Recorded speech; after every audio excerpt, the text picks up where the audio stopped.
السلام علیکم ورحمۃ اللہ وبرکاتہ۔ نحمدہ و نصلی علی رسولہ الکریم، اما بعد فاعوذ باللہ من الشیطان الرجیم، بسم اللہ الرحمن الرحیم۔ رب اشرح لی صدری ویسر لی امری واحلل عقدۃ من لسانی یفقہوا قولی، ربی یسر ولا تعسر وتمم بالخیر۔ یعتذرون الیکم اذا رجعتم الیہم قل لا تعتذروا لن نؤمن لکم قد نبأنا اللہ من اخبارکم وسيرى الله عملكم ورسوله ثم تردون إلى عالم الغيب والشهادة فينبئكم بما كنتم تعملون۔ جب تم ان کی طرف واپس آؤ گے تو وہ تمہارے سامنے عذر پیش کریں گے۔ آپ کہہ دیں کہ عذر نہ کرو، ہم تم پر ہرگز یقین نہیں کریں گے۔ بلا شبہ اللہ تعالیٰ نے ہمیں تمہاری کچھ خبریں بتا دی ہیں، اور عن قریب اللہ تعالیٰ اس کا رسول تمہارا عمل دیکھیں گے، پھر تم اس کی طرف لوٹائے جاؤ گے جو غیب اور حاضر کا جاننے والا ہے، تو وہ تمہیں بتا دے گا جو کچھ تم کرتے تھے۔ تو یہاں پہ اللہ سبحانہ و تعالیٰ دولت مند جو منافقین تھے ان کے پیچھے رہ جانے کا ذکر فرما رہے ہیں کہ ان کے پیچھے رہنے کے لیے ان کے پاس بہت سے عذر تھے، اور اب جب نبی صلی اللہ علیہ وسلم جنگ سے واپس لوٹیں گے تو ان کے پاس جائیں گے تو وہ عذر و بہانے لگائیں گے، معذرتیں پیش کریں گے۔ تو آپ ان سے کہہ دیجئے کہ تم بہانے مت بناؤ، تمہاری باتیں نہیں مانیں گے ہم، یعنی تمہاری جھوٹی معذرتوں کی تصدیق نہیں کروں گا، کیونکہ اللہ تعالیٰ نے ہمیں تمہارے حالات سے آگاہ کر دیا، اللہ کی بات سچی ہے، لہٰذا تمہارے عذر پیش کرنے کا کوئی فائدہ نہیں ہے، کیونکہ وہ ایسے بہانے پیش کر رہے تھے جو بالکل اس کے برعکس تھے جس کی خبر اللہ تعالیٰ دے چکے تھے۔ یہاں یہ بتا دیا گیا کہ اللہ اور اس کا رسول صلی اللہ علیہ وسلم تمہارے اعمال دیکھیں گے، یعنی دنیا میں عمل صداقت کی میزان ہے۔ عمل سے پتہ چلتا ہے کہ کسی کا رویہ بتاتا ہے کہ وہ اپنی بات میں کتنا سچا ہے۔ عمل کے ذریعے سچ اور جھوٹ میں امتیاز ہوتا ہے، صرف باتوں سے کسی کے سچا ہونے کا پتہ نہیں چلتا۔ آخرت میں اس کے سامنے پیش کیے جاؤ گے جس سے کوئی چیز اوجھل نہیں ہے۔ تو یہاں اللہ سبحانہ و تعالیٰ کی یہ صفت بیان کی جا رہی ہے کہ وہ غیب کو جانتا ہے اور حاضر کو بھی جانتا ہے، اس کے لیے سب برابر ہیں۔ تم برا یا بھلا جو کچھ بھی کرتے ہو اللہ اس سے تمہیں آگاہ فرما دے گا، اور اپنے عدل اور فضل سے تمہارے اعمال کی جزا بھی دے گا۔ تو یہاں پہ یاد رکھنے والی بات کیا ہے کہ جب کوئی انسان برائی کا ارتکاب کرتا ہے تو اس کی 3 حالتوں میں سے ایک حالت ہوتی ہے۔ پہلی کہ یعنی ظاہر و باطن میں اس کی بات اور عذر کو قبول کیا جائے، اس کی بنا پر اس کو معاف کر دیا جائے، یعنی کسی نے غلطی کی، معذرت کی تو اس کی معذرت قبول کر لی گئی، اس کو معاف کر دیا گیا۔ دوسری بات کہ اس کی معذرت قبول نہ کی جائے، اس کو سزا دی جائے۔ اور تیسری بات کہ گناہ کرنے والے کے گناہ سے اعراض برتا جائے اور کسی قسم کی سزا ہی نہ دی جائے اس کو۔ تو یہ تیسرا رویہ جس کے بارے میں اللہ تعالیٰ نے حکم دیا کہ منافقین کے ساتھ یہ رویہ اختیار کیا جائے۔ جب تم ان کی طرف واپس لوٹو گے عن قریب وہ تمہارے لیے اللہ تعالیٰ کی قسمیں کھائیں گے تاکہ تم ان سے اعراض کرو، سو تم ان سے اعراض ہی کر لو، یقیناً وہ گندے ہیں اور ان کا ٹھکانہ جہنم ہے، اس کے بدلے میں جو وہ کماتے رہے ہیں، یعنی منافقت ناپاکی کی علامت ہے۔ تو یہاں پر یہ بات سمجھ آ رہی ہے کہ کچھ معاملات رویہ ایسے ہوتے ہیں جن میں انسان کو پتہ ہوتا ہے کہ سامنے والا بالکل جھوٹ کہہ رہا ہے، انتہائی غلط بات کہہ رہا ہے، اس کا عمل اس کے بالکل الٹ ہے، زبان سے جو کچھ وہ کہتا ہے عمل سے وہ کچھ نہیں بولتا، لیکن آپ کے پاس قسمیں کھاتے ہوئے جھوٹے سچے آنسو بہاتے ہوئے وہ آ جاتے ہیں معذرت کرنے کے لیے، تو اب یہ دیکھا جائے گا کہ آپ کون سا رویہ اختیار کریں گے۔ یہاں تو یہ کہ معاف کر دیں، اور کہیں سے تم راضی ہو جاؤ، یعنی آپ کیسے راضی ہوں گے؟ آپ راضی نہیں ہو سکتے، آپ اپنی رضامندی ظاہر ہی نہ کریں، آپ اس پر سزا بھی نہ دیں، کیونکہ اب وہ اللہ کا نام لے کر اپنے جھوٹ پر پردہ ڈال رہے ہیں۔ تو رہے تیسرا رویہ اعراض، تغافل، اگنور، ایسے لوگوں کو اگنور کر دینا چاہیے، نہ خوشی کا اظہار کرنا چاہیے، نہ ہی ان کو سزا دینی چاہیے، تو ان کا معاملہ اللہ تعالیٰ پر چھوڑ دینا چاہیے۔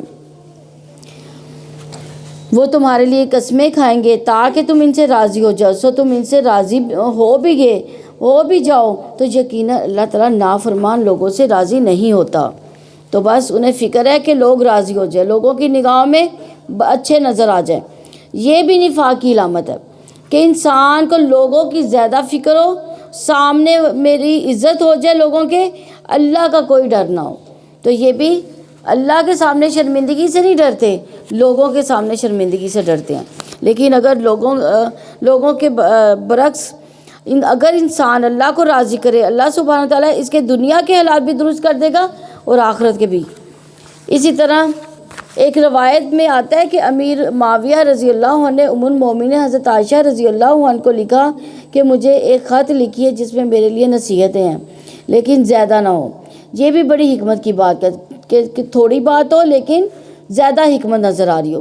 تو حضرت عائشہ رضی اللہ عنہ نے امیر معاویہ کو لکھا، السلام علیکم، اما بعد، میں نے رسول اللہ صلی اللہ علیہ وسلم کو فرماتے سنا، جو شخص اللہ تعالیٰ کی رضا لوگوں کو ناراض کر کے تلاش کرے گا تو لوگوں سے پہنچنے والی تکلیف کے سلسلے میں اللہ اس کے لیے کافی ہوگا۔ یعنی جو لوگ ناراض ہو گئے کچھ دن بعد راضی ہو جائیں گے، اللہ ان کے لیے کافی ہو جائے گا۔ اور جو شخص لوگوں کی رضامندی کو اللہ کے غصے میں تلاش کرے گا، اللہ اسے لوگوں کے سپرد کر دے گا۔ تو دیکھا جائے تو ہمارا مقصد یہ ہونا چاہیے، ہر حال میں اللہ کو راضی کرنے کی فکر ہونی چاہیے۔ اس حال سے یہ بھی پتہ چلتا ہے کہ اللہ فاسق لوگوں سے راضی نہیں ہوتا۔ اگر ہم یہ چاہتے ہیں کہ سچے دل سے اللہ ہم سے راضی ہو جائے تو پھر ہمیں وہ کام کرنے چاہیے جس سے اللہ راضی ہو، جن سے اللہ محبت کرے۔ دیہاتی کفر و نفاق میں زیادہ سخت ہیں، اسی لائق ہے جو اللہ تعالیٰ نے اپنے رسول پر نازل کیا، اس کی حدود کو وہ نہ جانے، اور اللہ تعالیٰ سب کچھ جاننے والا کمال حکمت والا ہے۔ تو یہاں دیہاتیوں کے رہنے والوں کے پاس علم حاصل کرنے کے ذرائع کام ہوتے ہیں، علم کی مجالس میں وہ کام جاتے ہیں، اور ویسے بھی ان کا طرز زندگی جو رف اینڈ ٹف ہوتا ہے، جس کی وجہ سے ان کے مزاج کے اندر بہت سختی ہوتی ہے، اور پھر قرآن اور سنت کا علم نہ ہونے کی وجہ سے بھی ان کے مزاج میں سختی ہے۔ تو اس لیے یہاں پر بہت اہم نقطہ بتایا جا رہا ہے کہ انسان جہالت دور کرنے کے لیے علم حاصل کرے تاکہ اس کے دل کی سختی بھی جائے، اس کے رویے اور اخلاق کی سختی بھی ختم ہو جائے۔ آپ نے دیکھا ہوگا چاہے دنیا کا علم بھی حاصل کیے ہوں، ایک پڑھا لکھا سمجھدار انسان ایک خاص قسم کی ہمبلنس اور عاجزی اس میں ہوتی ہے، اور اس کے برعکس جو ان پڑھ شخص ہوگا اس کے اندر ایک کھردرا پن ہوگا اس کے مزاج میں۔ تو علم حاصل کرنے کے لیے علماء کے پاس بیٹھنا چاہیے، علم کی مجلسوں میں شرکت کرنی چاہیے۔ دیہاتیوں میں ایسے بھی ہیں کہ جو کچھ وہ اللہ تعالیٰ کی راہ میں خرچ کرتے ہیں اس کو تاوان سمجھتے ہیں، اور تم پر زمانے کی گردشوں کا انتظار کرتے ہیں۔ بری گردش انہی پر ہے، اور اللہ تعالیٰ سب کچھ سننے والا، سب کچھ جاننے والا ہے۔ اور دیہاتیوں میں سے کچھ وہ ہیں جو اللہ تعالیٰ اور آخرت کے دن پر ایمان رکھتے ہیں، اور جو بھی وہ خرچ کرتے ہیں اسے اللہ تعالیٰ کے نزدیک قربتوں اور رسول کی دعاؤں کا ذریعہ سمجھتے ہیں۔ سن لو، یقیناً وہ ان کے لیے قرب کا ذریعہ ہے، ان قریب اللہ تعالیٰ ان کو اپنی رحمت میں داخل کرے گا۔ یقیناً اللہ تعالیٰ بےحد بخشنے والا، نہایت رحم والا ہے۔ آپ صلی اللہ علیہ وسلم صدقہ کرنے والوں کو دعا دیا کرتے تھے۔ اس سے پتہ چلتا ہے کہ اللہ کا قرب کس سے حاصل ہوتا ہے؟ ایمان کے بعد انفاق فی سبیل اللہ سے۔ اور اس کے بارے میں انسان کو دل میں بخل نہیں ہونا چاہیے، دل میں تنگی نہیں ہونی چاہیے۔ دین کو آگے بڑھانے کے لیے طالب علموں پر، کتابوں پر، علم پھیلانے پر خوب خرچ کرنا چاہیے۔ یہ چیز انسان کو اللہ کے قریب کرتی ہے۔ اسی لیے نبی صلی اللہ علیہ وسلم صدقہ کرنے والوں کو دعا دیا کرتے تھے۔ دعا کیا دیتے تھے؟ اللہم صلی علی فلان، اے اللہ صدقہ دینے والے اور اس کی آل پر رحمت فرما۔ ایک موقع پر عبداللہ بن ابی اوف کہتے ہیں کہ میرے والد آپ صلی اللہ علیہ وسلم کے پاس صدقہ لے کر آئے تو آپ نے دعا فرمائی، اللہم صلی علی آل ابی اوفا، اے اللہ ابی اوفا کی اولاد پر رحمت فرمانا۔ یعنی صدقہ کے جو اثرات ہے وہ صرف صدقہ کرنے والے پر نہیں ہوتے بلکہ اس کی نسلوں میں بھی خبر پہنچتی ہے۔ آپ کے بچوں کی حفاظت ہوتی ہے، آگے ان کی نسلیں بھی حفاظت میں رہتی ہیں۔ یہ اللہ تعالیٰ کی قربت کا بھی ذریعہ ہے۔ تو برکت کی دعا بھی دینی چاہیے، اللہ تعالیٰ تمہارے مال میں برکت دے۔ وائل بن حجر کہتے ہیں کہ نبی صلی اللہ علیہ وسلم نے ایک شخص کو زکوٰۃ وصول کرنے کے لیے بھیجا۔ وہ ایک شخص کے پاس آیا تو اس نے کمزور سا اونٹ اس کا بچہ دے دیا زکوٰۃ میں. تو نبی صلی اللہ علیہ وسلم نے فرمایا ہم نے اللہ اور اس کے رسول صلی اللہ علیہ وسلم کی طرف سے ایک شخص کو صدقہ وصول کرنے کے لیے روانہ کیا، لیکن اس شخص نے یہ کمزور سا اونٹ کا بچہ دیا، اللہ اس میں اور اس کے اونٹوں میں برکت نہ فرمانا. آپ صلی اللہ علیہ وسلم کی یہ بات اس شخص تک پہنچ گئی. اس کے بارے میں نبی کریم صلی اللہ علیہ وسلم یہ فرما رہے ہیں کیونکہ دراصل اس کے ذریعے سب کو سکھانا مقصود تھا. تو وہ ایک خوبصورت اونٹ لے کر آ گیا اور عرض کرنے لگا کہ میں اللہ عز و جل اور اس کے نبی کے سامنے توبہ کرتا ہوں، معافی مانگتا ہوں. اور تو آپ صلی اللہ علیہ وسلم نے فرمایا اللہم بارک فی و فی ابلہ، اللہ اس میں اور اس کی اونٹوں میں برکت پیدا کرنا. یعنی آپ بھی اس سے راضی ہو گئے کیونکہ آپ اسے اپنی ذات کے لیے وصول نہیں کر رہے تھے بلکہ کس کے لیے کر رہے تھے؟ اللہ کے دین کے لیے لے رہے تھے. عام طور پر صدقہ کرتے ہوئے ہم اپنی پسندیدہ چیزیں نہیں دیتے اور ادھر ادھر کی چیزیں جن کی ضرورت نہیں ہوتی وہ صدقے میں دے دیتے ہیں. ایسے ہی ہوتا ہے نا. ٹھیک ہے، بعض اوقات زائدہ ضرورت چیزیں بھی نکال لینی چاہیے کہ وہ کسی اور کی ضرورت شاید ہو جائے. تو اس کے بارے میں قرآن کیا حکم دیتا ہے؟ لن تنالوا البر حتی تنفقوا مما تحبون وما تنفقوا من شیء فإن اللہ بہ علیم. تو اپنی محبوب مال بھی اللہ کے راستے میں دینا چاہیے، خصوصاً فی سبیل اللہ، نیکی کے کاموں کو آگے بڑھانے کے لیے. یہ جو محبوب جو پیارا مال ہے وہ اللہ کی راہ میں دینا چاہیے. اور مہاجرین اور انسان میں سب سے پہلے سبقت کرنے والے اور جن لوگوں نے حسن اور خوبی سے اس کی اتباع کی، اللہ تعالیٰ ان سے راضی ہو گیا اور وہ اس سے راضی ہو گئے. اللہ تعالیٰ نے ان کے لیے باغات تیار کیے ہیں جن کے نیچے سے نہریں بہتی ہیں، وہ ان میں ہمیشہ ہمیشہ رہنے والے ہیں. یہی بہت بڑی کامیابی ہے. تو رضی اللہ عنہم ہمارے لیے قابل اتباع لوگ ہیں. کون؟ جنہیں نبی صلی اللہ علیہ وسلم کا ساتھ نصیب ہوا. دیکھا جائے ان کا لائف سٹائل کیا تھا اور وہ اپنے مال کے معاملے میں کیا کیا کرتے تھے، ان کا طریقہ زندگی کیا تھا. کن کی بات ہو رہی ہے؟ نہیں، صحابہ کرام کی. اگر اللہ کی رضا چاہتے ہیں تو ان کو اپنا جو ہے ماڈل، یعنی ان کو رول ماڈل بنا لیں، کیونکہ ہمیشہ آگے جانے والوں، سبقت کرنے والوں کی پیروی کرنی چاہیے، نہ کہ جو پیچھے رہ جاتے ہیں، جو سست ہوتے ہیں. اس سے انسپائریشن لیں جو نیکی میں آپ سے آگے ہے، اس سے نہ لیں جو آپ کے پیچھے ہے کہ ابھی تو وہ بھی نہیں کر رہا اور ابھی وہ بھی نہیں کر رہا اور اس نے بھی شروع نہیں کیا، چلو جب وہ کرے گا تو میں کر لوں گی. نہیں، جو پہلے جا چکے، جو آگے بڑھ چکے، جو اوپر کے درجوں میں پہنچ چکے، ان کو دیکھیں. یہاں انہی کی طرف اشارہ ہے. احسان کے ساتھ پیروی کرنے کا مطلب ہے کہ ایمان لانے میں ان کی پیروی کی جائے، نیک اعمال میں ان کی پیروی کی جائے، اپنے اقوال اعمال میں اللہ کی رضا تلاش کرنے میں ان کی پیروی کی جائے. اور جس طرح صحابہ کرام، تابعین اللہ کی رضا حاصل کرنے کے لیے اپنا سب کچھ قربان کر دیا کرتے تھے، ہمیں بھی ایسے ہی رول ماڈل بننا ہے. اور تمہارے گرد و پیش دیہاتیوں میں سے کچھ منافق ہے، کچھ اہل مدینہ میں سے نفاق پر جم گئے. آپ ان کو نہیں جانتے، ہم ہی انہیں جانتے ہیں. ان قریب ہم انہیں 2 مرتبہ عذاب دیں گے، پھر بڑے عذاب کے لیے واپس لائے جائیں گے. کس طرح اللہ تعالیٰ نے نفاق کو ظاہر کیا، مسلمانوں کو خبردار کیا کہ نبی صلی اللہ علیہ وسلم کو بھی بعض منافقین کے نفاق کا علم نہیں تھا. وہ اتنے ہوشیار چلاک لوگ تھے، اپنی باتوں سے ایسا کچھ کرتے تھے کہ آپ صلی اللہ علیہ وسلم کو پتہ ہی نہیں لگتا تھا کہ ان کے دل کا حال اندر سے کیا. ان کو ان کے نفاق کی 2 مرتبہ سزا بتائی گئی ہے، ایک سزا دنیا میں اور دوسری قبر میں، لیکن آخرت میں بہت بڑا عذاب ہوگا. تو اس آیت میں بھی قبر کے عذاب کی دلیل ملتی ہے. اس آیت میں جن منافقین کا ذکر ہے وہ مدینہ کے آس پاس ہی رہتے تھے، اور کچھ دوسرے بھی ہیں جنہوں نے اپنے گناہوں کا اعتراف کیا. انہوں نے کچھ اچھے اور دوسرے کچھ برے عمل ملا دیے. قریب ہے کہ اللہ تعالیٰ ان پر مہربان ہو جائے. یقیناً اللہ تعالیٰ بے حد بخشنے والا، نہایت رحم والا ہے. تو بعض کہتے ہیں انسان ملے جلے عمل کرتا ہے، اللہ تعالیٰ سے امید بھی رکھتا ہے، تو اختتام جس پر بھی ہوگا تو انشاءاللہ اللہ سبحانہ وتعالیٰ اپنی رحمت سے بخش دے گا. تو جب انسان کو پتہ چلے کہ میں کچھ نیکیاں کر رہی ہوں، مجھ سے کچھ غلطیاں بھی ہوئی ہیں، تو اپنے گناہوں کے لیے کیا کرے گا؟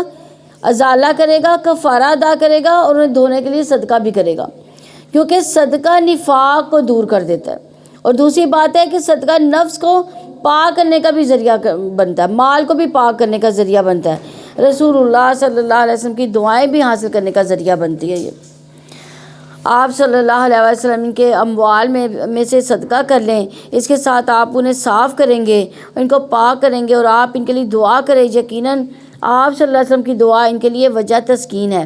اللہ تعالیٰ سب کچھ سننے والا، سب کچھ جاننے والا ہے۔ کیا وہ نہیں جانتے کہ اللہ تعالیٰ بلا شبہ اپنے بندوں کی توبہ قبول کرتا ہے اور وہی صدقات قبول کرتا ہے، اور بے شک اللہ تعالیٰ بہت زیادہ توبہ کرنے والا، نہایت رحم والا ہے۔ تو یہاں دیکھا جائے گا کہ صدقہ اور توبہ ساتھ ساتھ آئے ہیں، اس لیے یہاں یہ دیکھیں کہ سچی توبہ کیا ہے، جس میں انسان کوئی نیک عمل کر کے توبہ کر لے، کوئی نفل پڑھ کر کرے، کوئی صدقہ دے کر کر لے، جب بھی کوئی گناہ ستائے اس گناہ کو یاد کر کے صدقہ کرے تاکہ دل ٹھنڈا ہو جائے، ایک تسکین آ جائے۔ اس لیے غم کا علاج ہے صدقہ، اور بیماریوں کا علاج ہے صدقہ۔ نفاق دور کرنے کے لیے کیا ہے؟ عمل کرنا، پھر عمل کر کے دکھائے، اس سے نفاق دور ہوگا۔ وہ آپ کہہ دیں تم عمل کرو، پھر ان قریب اللہ تعالیٰ، اس کا رسول اور تمام اہل ایمان تمہارا عمل دیکھیں گے اور تم جلدی اس کی طرف لوٹائے جاؤ گے جو ہر پوشیدہ اور ظاہر کو جاننے والا ہے، چنانچہ وہ تمہیں بتا دے گا جو تم عمل کیا کرتے تھے۔ اور کچھ دوسرے لوگ جو اللہ تعالیٰ کے حکم کے لیے انتظار میں رکھے گئے ہیں، یا انہیں عذاب دے گا، وہ ان کی توبہ قبول کرے گا، اور اللہ تعالیٰ سب کچھ جاننے والا، کمال حکمت والا ہے۔ تو کچھ اور لوگوں کی طرف اشارہ ہے اس آیت میں کہ جن میں نفاق نہیں تھا، لیکن محض سستی کی وجہ سے وہ جنگ میں نہ جا سکے، پیچھے رہ گئے۔ اور جن لوگوں نے ایک مسجد بنائی ہے نقصان پہنچانے، کفر کرنے، مومنوں کے درمیان تفرقہ پھیلانے کے لیے، اور اس شخص کے لیے گھات کی جگہ بنانے کے لیے جس نے اس سے پہلے اللہ تعالیٰ اس کے رسول سے جنگ کی، اور بلا شبہ وہ ضرور قسمیں کھائیں گے کہ ہم نے بھلائی کے سوا کچھ اور ارادہ نہیں کیا، اور اللہ تعالیٰ گواہی دیتا ہے بلا شبہ وہی تو یقیناً جھوٹے ہیں۔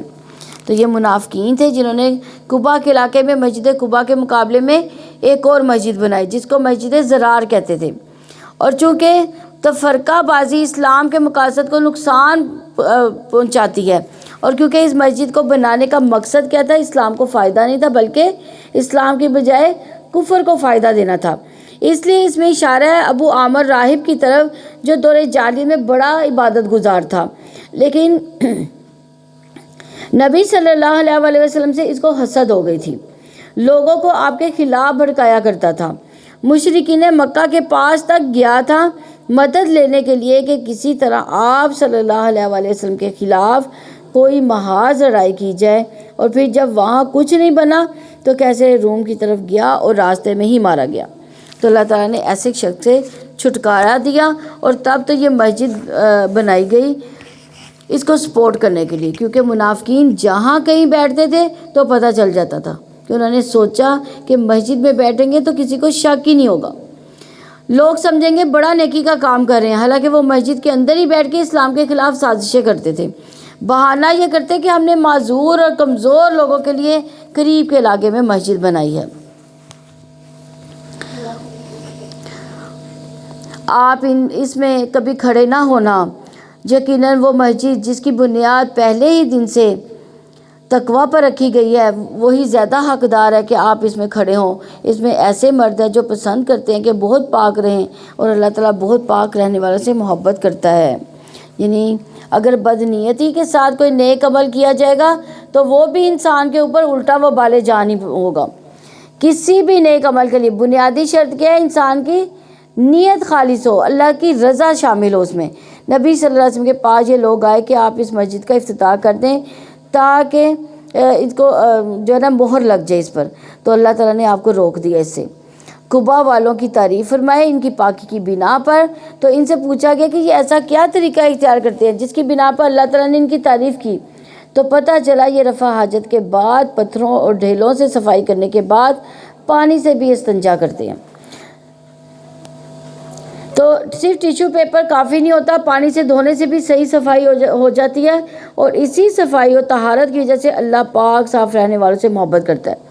اپنی جسمانی صفائی طہارت کا بھی انسان کو خوب خیال رکھنا چاہیے تاکہ فرشتے بھی انسان سے نفرت نہ کریں، انسانوں کو بھی اذیت نہ ہو اور اللہ تعالیٰ کی محبت بھی حاصل ہو۔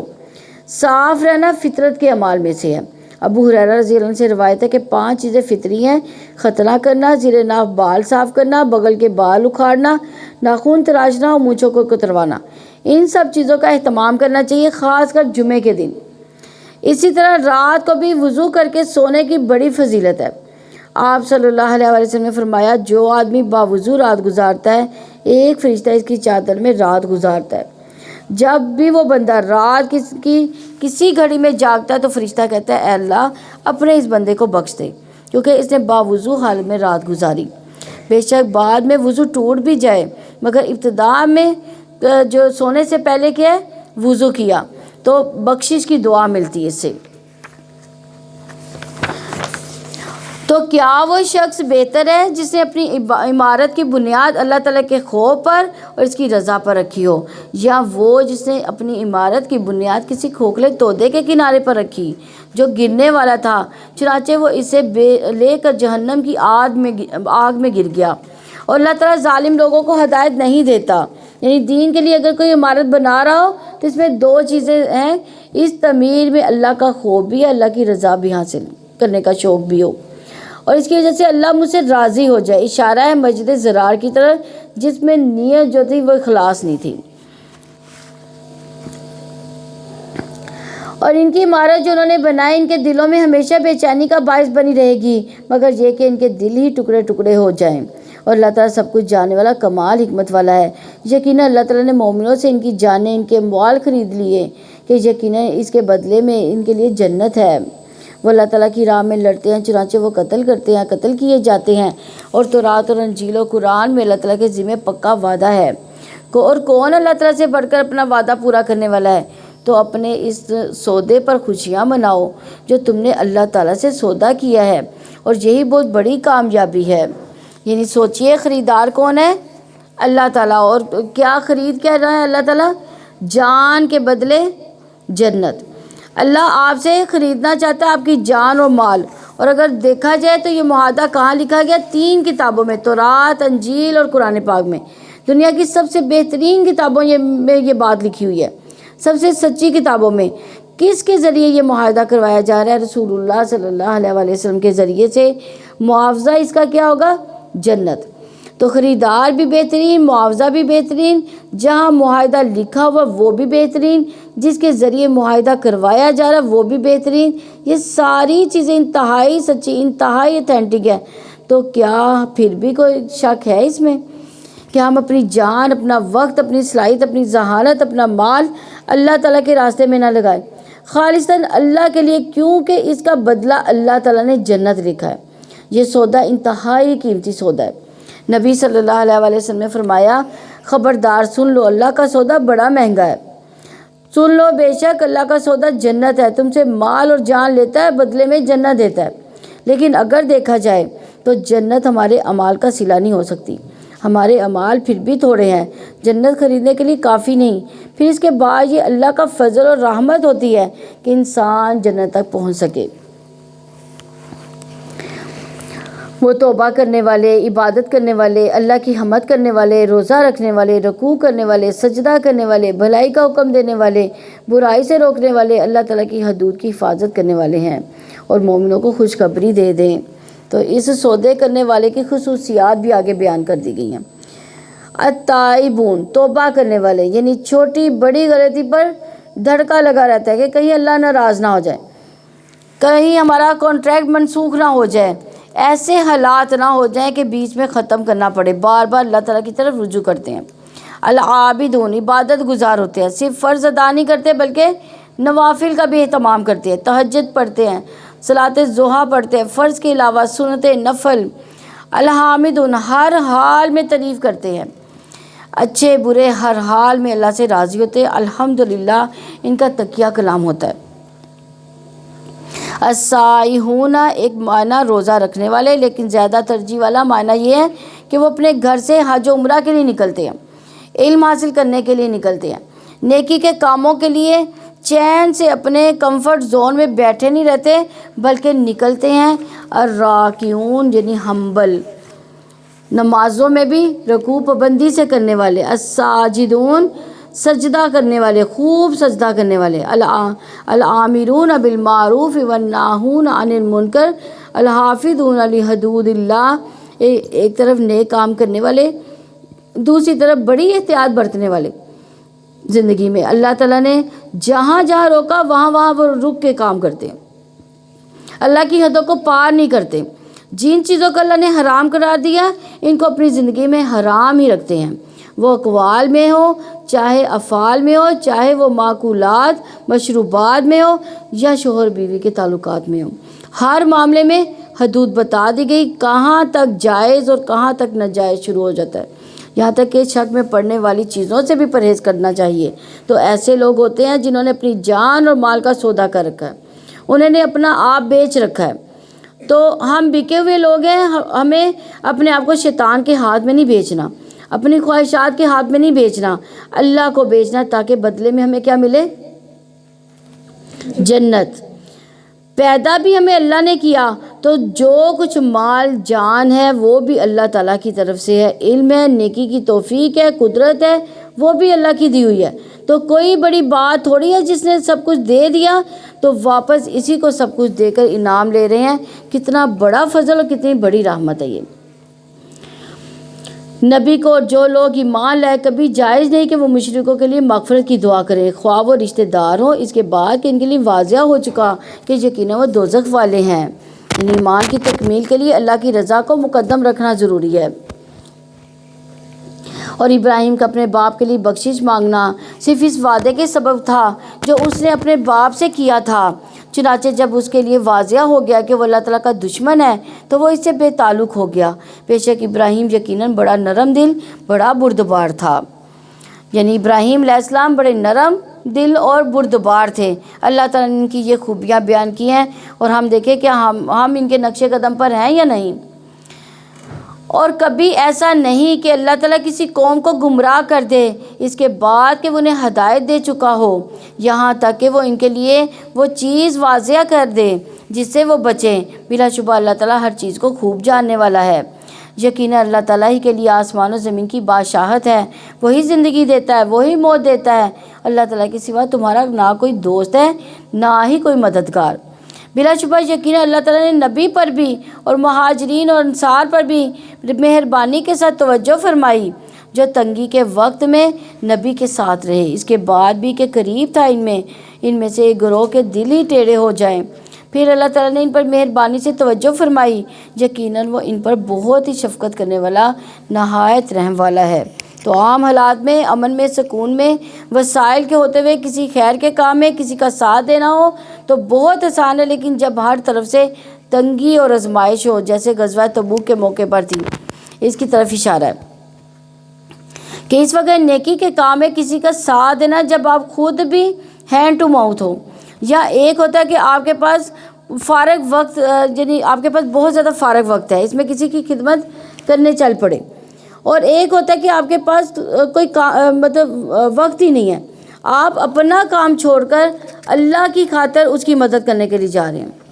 تو ایک یہ ہے کہ آپ کے پاس بہت مال ہے اور اس میں تھوڑا سا دے دیں، ایک یہ ہے کہ آپ کے پاس زیادہ نہ ہو تو بھی آپ دوسرے کے لیے نکال رہے ہیں۔ کس کے لیے لے رہے ہیں؟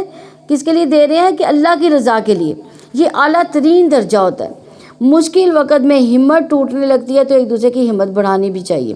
یہ اللہ کی رحمت ہوتی ہے کہ ہمارے گناہ کے باوجود اللہ ہمیں نیکی کی توفیق دے کہ ہم سے نیکی کروا لے اللہ تعالیٰ۔ کچھ کاموں پر نفس مائل نہیں ہوتے، طویل روزے، راتوں میں لمبا قیام، یہ بھی تو اللہ کی توفیق سے ہی ہے۔ اللہ تعالیٰ ہم سب کو عطا فرمائے۔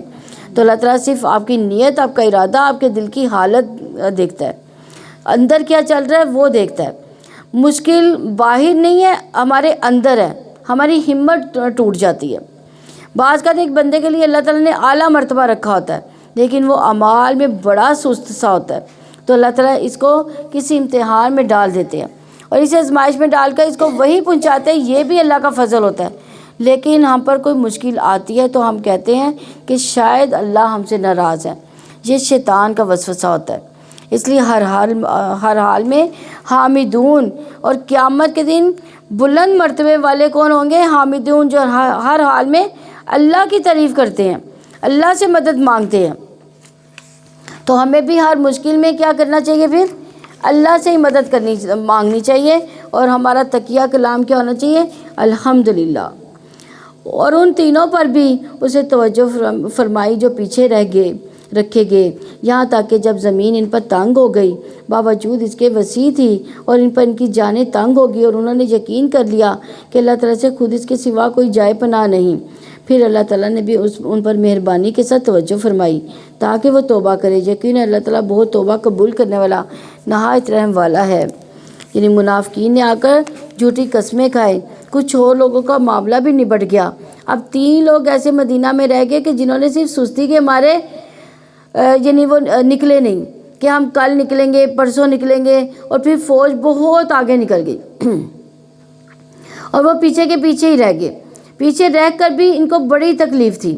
نبی صلی اللہ علیہ وسلم جب واپس آئے تو منافقین تو جھوٹے عذر کر کے اپنا معاملہ صاف کر کے چل دیے، لیکن یہ 3 سچے لوگ تھے، انہوں نے جھوٹ نہیں بولا، لیکن وقتی طور پر ان پر بڑی سخت آزمائش آئی۔ 40 دن تک سب نے ان سے سوشل بائیکاٹ کیا، نبی صلی اللہ علیہ وسلم سمیت کوئی ان سے بات نہیں کرتا تھا۔ آخر میں ان کو بھی اللہ تعالیٰ نے معاف کر دیا۔ تو کبھی ایسا بھی ہوتا ہے کہ ہماری غفلت اور کوتاہی ہمیں کسی مصیبت میں ڈال دیتی ہے، تو وہ بھی گناہ کو دھونے کا ذریعہ ہوتی ہے۔ اور پھر وہ سچے لوگ تھے، انہیں یقین تھا کہ اللہ کے سوا کوئی جائے پناہ نہیں، اگر جھوٹ بولیں گے تو کوئی اور انہیں پناہ نہیں دے گا، سچ میں ہی فائدہ ہے اگرچہ وقتی طور پر مشکل ہے۔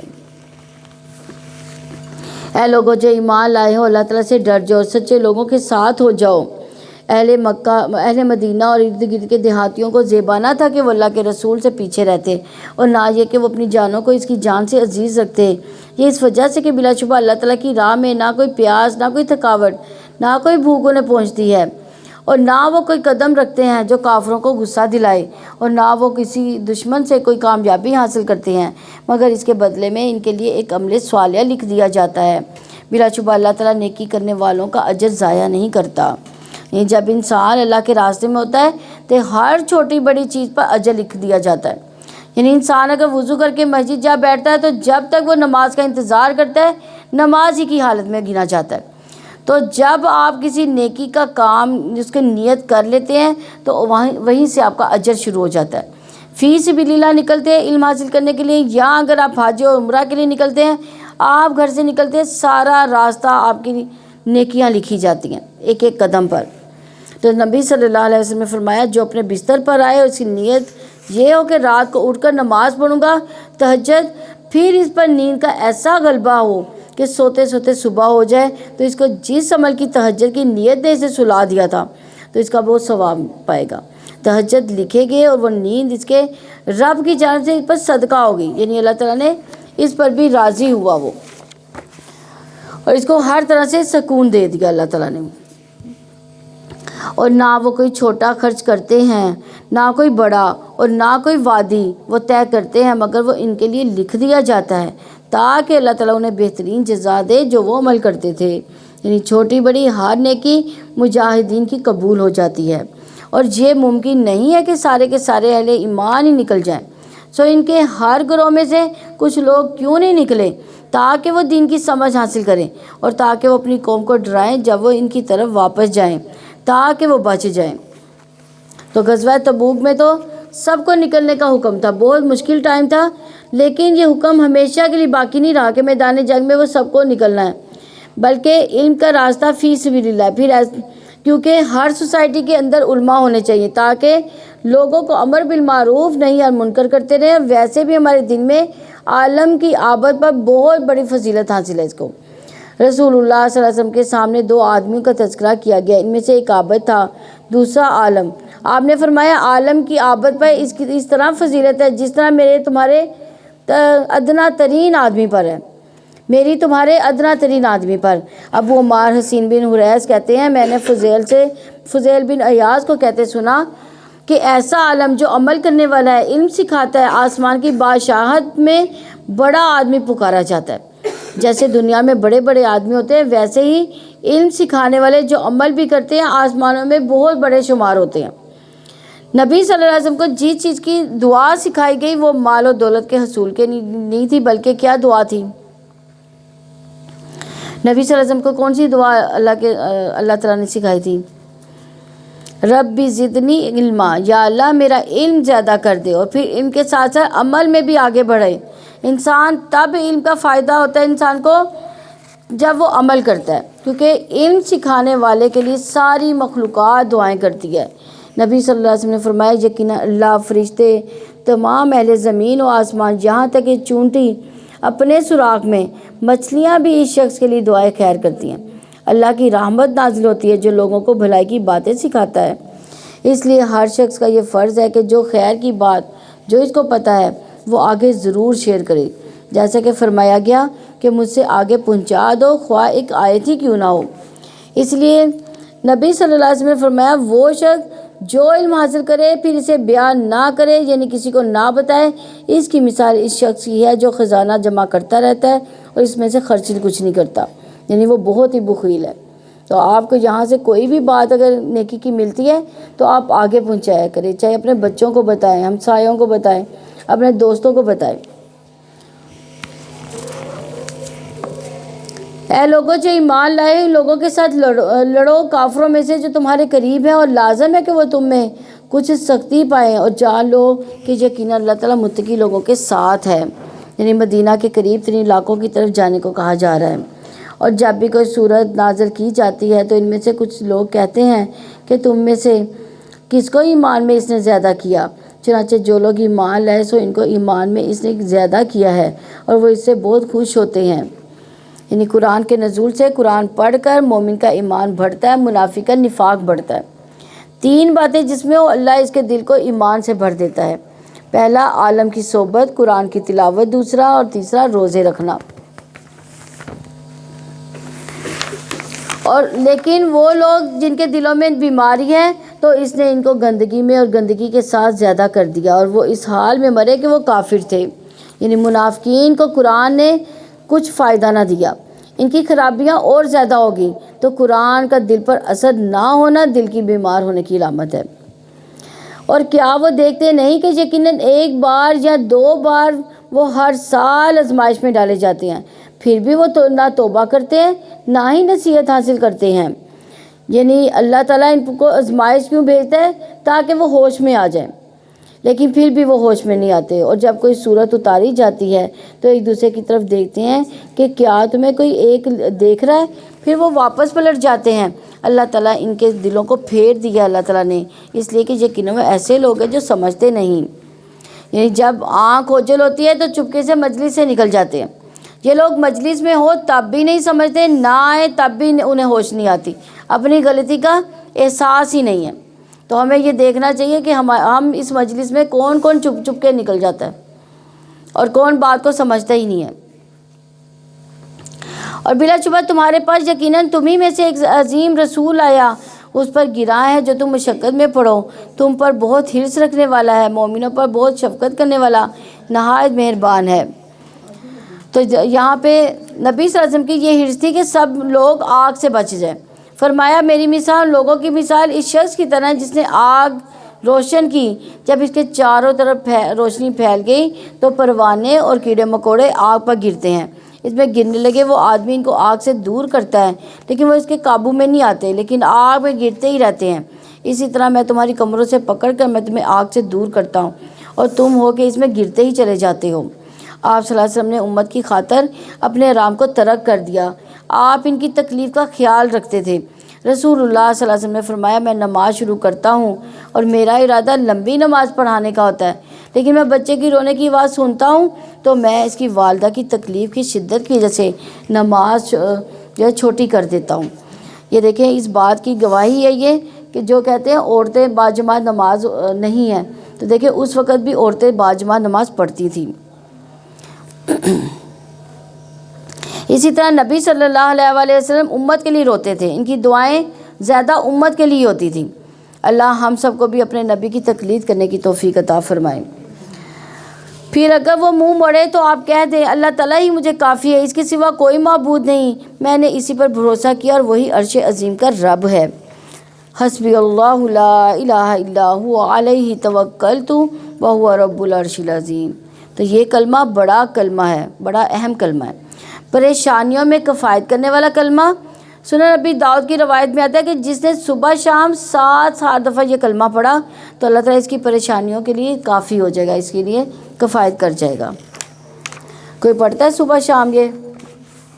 اس کو صبح شام کے اذکار میں شامل کریں۔ اگر آپ پر کوئی الزام لگائیں یا تکلیف دے جس کا آپ کے پاس جواب نہ ہو تو وہ بھی کیا کہیں؟ حسبی اللہ و نعم الوکیل، کہ اللہ تعالیٰ ہی مجھے وکیل کافی ہے۔ سورہ یونس۔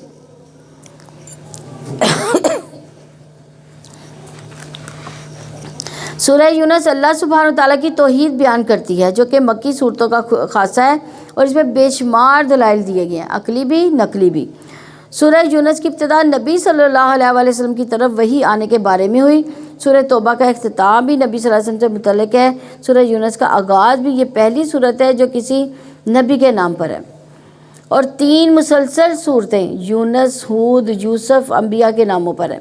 اگرچہ اس میں یونس علیہ السلام کا ذکر بہت مختصر ہے، لیکن باقی تمام واقعات کے مقابلے میں بڑی اہمیت رکھتا ہے۔ یہ سورہ یونس مکی ہے، اس میں 109 آیات و 11 رکوع ہیں۔ اللہ تعالیٰ کے نام سے جو وسیع رحمت والا نہایت رحم والا ہے۔ الف لام را، یہ کمال حکمت والی کتاب کی آیات ہے۔ کیا لوگوں کے لیے ایک عجیب بات ہو گئی کہ ہم نے انہی میں سے ایک آدمی کو وحی کی؟ کیا آپ لوگوں کو ڈرا دو اور بشارت دے دو ان لوگوں کو جو ایمان لائے کہ یقیناً ان کے لیے ان کے رب کے پاس سچا مرتبہ ہے۔ کافروں نے کہا بے شک یہ ضرور کھلا جادو ہے، یعنی ایمان والوں کو یہ خوشخبری ہے کہ ان کا مرتبہ مقام ان کے رب کے پاس عزت والا ہے۔ یقیناً اللہ تعالیٰ ہی تمہارا رب ہے جس نے آسمان و زمین کو 6 دنوں میں پیدا کیا، پھر وہ عرش پر بلند ہوا اور وہی ہر کام کی تدبیر کرتا ہے۔ کوئی سفارش کرنے والا نہیں مگر اس کی اجازت کے بعد۔ وہی اللہ تعالیٰ تمہارا رب ہے، سو تم اس کی عبادت کرو۔ تو کیا تم نصیحت حاصل نہیں کرتے؟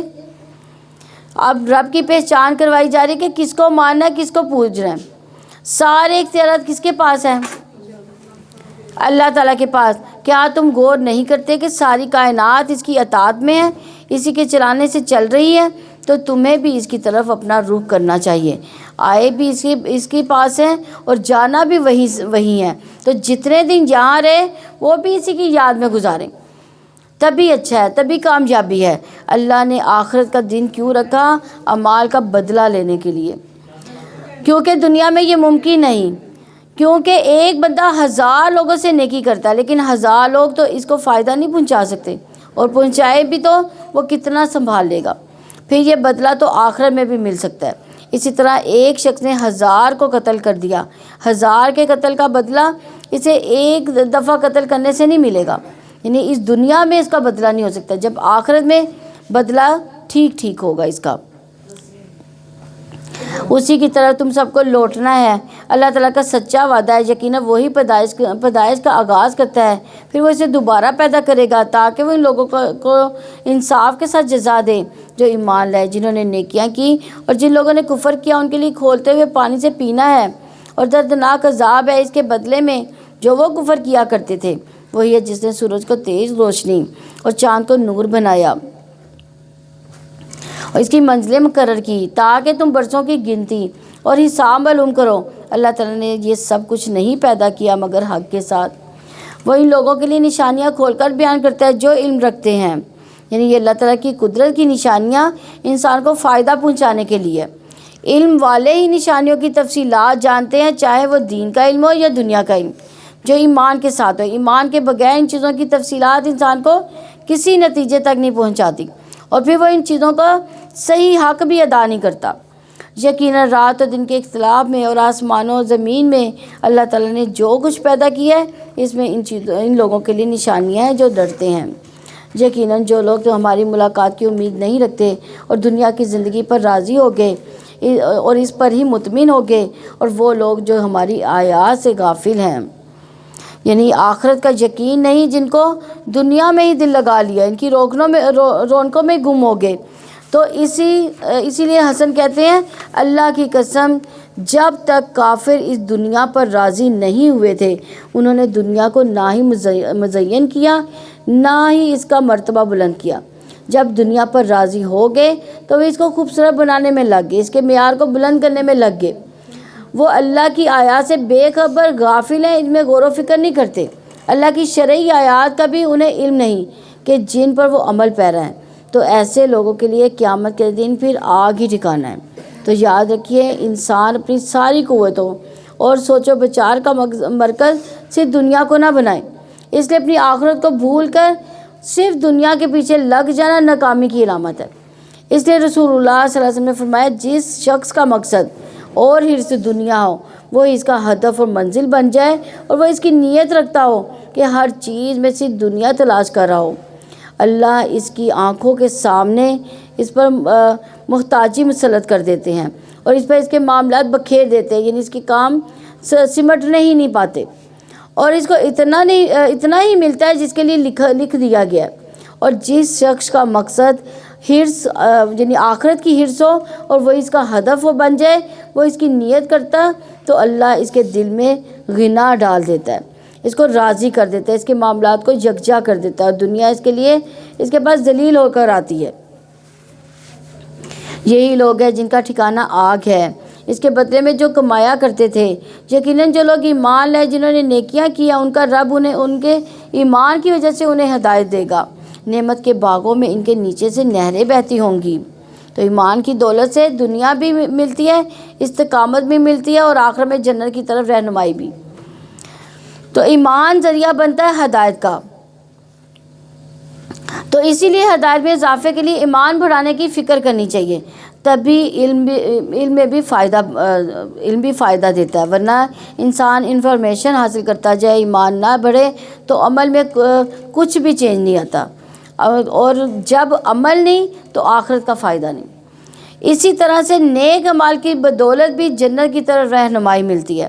ابن جریج نے اس آیت کے بارے میں کہا کہ ایسا شخص جسے ایمان کے ساتھ جس کی ہدایت ملی جب اپنی قبر سے اٹھے گا تو اس کا عمل اس کے لیے ایک اچھی شکل و صورت اور اچھی خوشبو میں ملے گا، یعنی عمل خوبصورت شکل والی چیز جس میں سے خوشبو آئے گی وہ اس کی شکل اختیار کر جائے گا، اور وہ عمل اپنے ساتھی کے گلے ملے گا، اسے بھلائیوں کی خوشخبری دے گا اور کہے گا تم کون ہو؟ وہ کہے گا میں تمہارا عمل ہوں، یعنی عمل استقبال کرے گا، اس کے آگے آگے روشنی کرے گا یہاں تک کہ اسے جنت میں داخل کر دے گا۔ آپ کو معلوم ہے کہ پل صراط کے اوپر بھی روشنی چاہیے، آخر تک حشر کے میدان میں ہر ایک کے پاس وہی روشنی ہے جو اس کے لیے اپنے عمل کی ہے، جو جتنا چاہے کوئی روشنی اپنے عمل کے ذریعے سے بڑھا سکتا ہے، اور اس کے برعکس جو کافر ہے، کافر کے لیے اس کا عمل بڑی بری شکل میں آئے گا، بری صورت اور بدبودار صورت میں آئے گا، وہ اپنے مالک سے چمٹ جائے گا، چمٹا رہے گا یہاں تک اسے جہنم میں گرا دے گا۔ اس لیے تو قبر میں جاتے ہی انسان کے نیک اعمال اس کے ساتھ ہوتے ہیں۔ رسول اللہ صلی اللہ علیہ وسلم نے فرمایا مومن کی مثال اور موت کی مثال اس شخص کی طرح ہے جس کے 3 دوست ہیں، ان میں سے ایک مال ہو وہ کہے کہ اپنی چاہت کے مطابق لے لو، دوسرا کہے کہ میں تیرے ساتھ ہوں جب تو مر جائے گا تو الگ ہو جاؤں گا، تیسرا کہے کہ میں تیرے ساتھ ہوں، ساتھ ہی جاؤں گا، ساتھ ہی نکلوں گا۔ پہلا دوست مال ہے جو صرف دنیا تک کام آئے گا، دوسرا مال اولاد ہے جو قبر تک ساتھ جاتی ہے، اور تیسرا عمل جو قبر میں ساتھ رہتا ہے اور پھر آخرت میں بھی ساتھ ہی رہتا ہے، وہ کیا ہے؟ عمل۔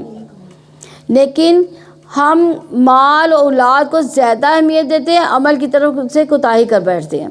نیک اعمال روشن چہرے کی صورت میں قبر کی تنہائی دور کریں گے۔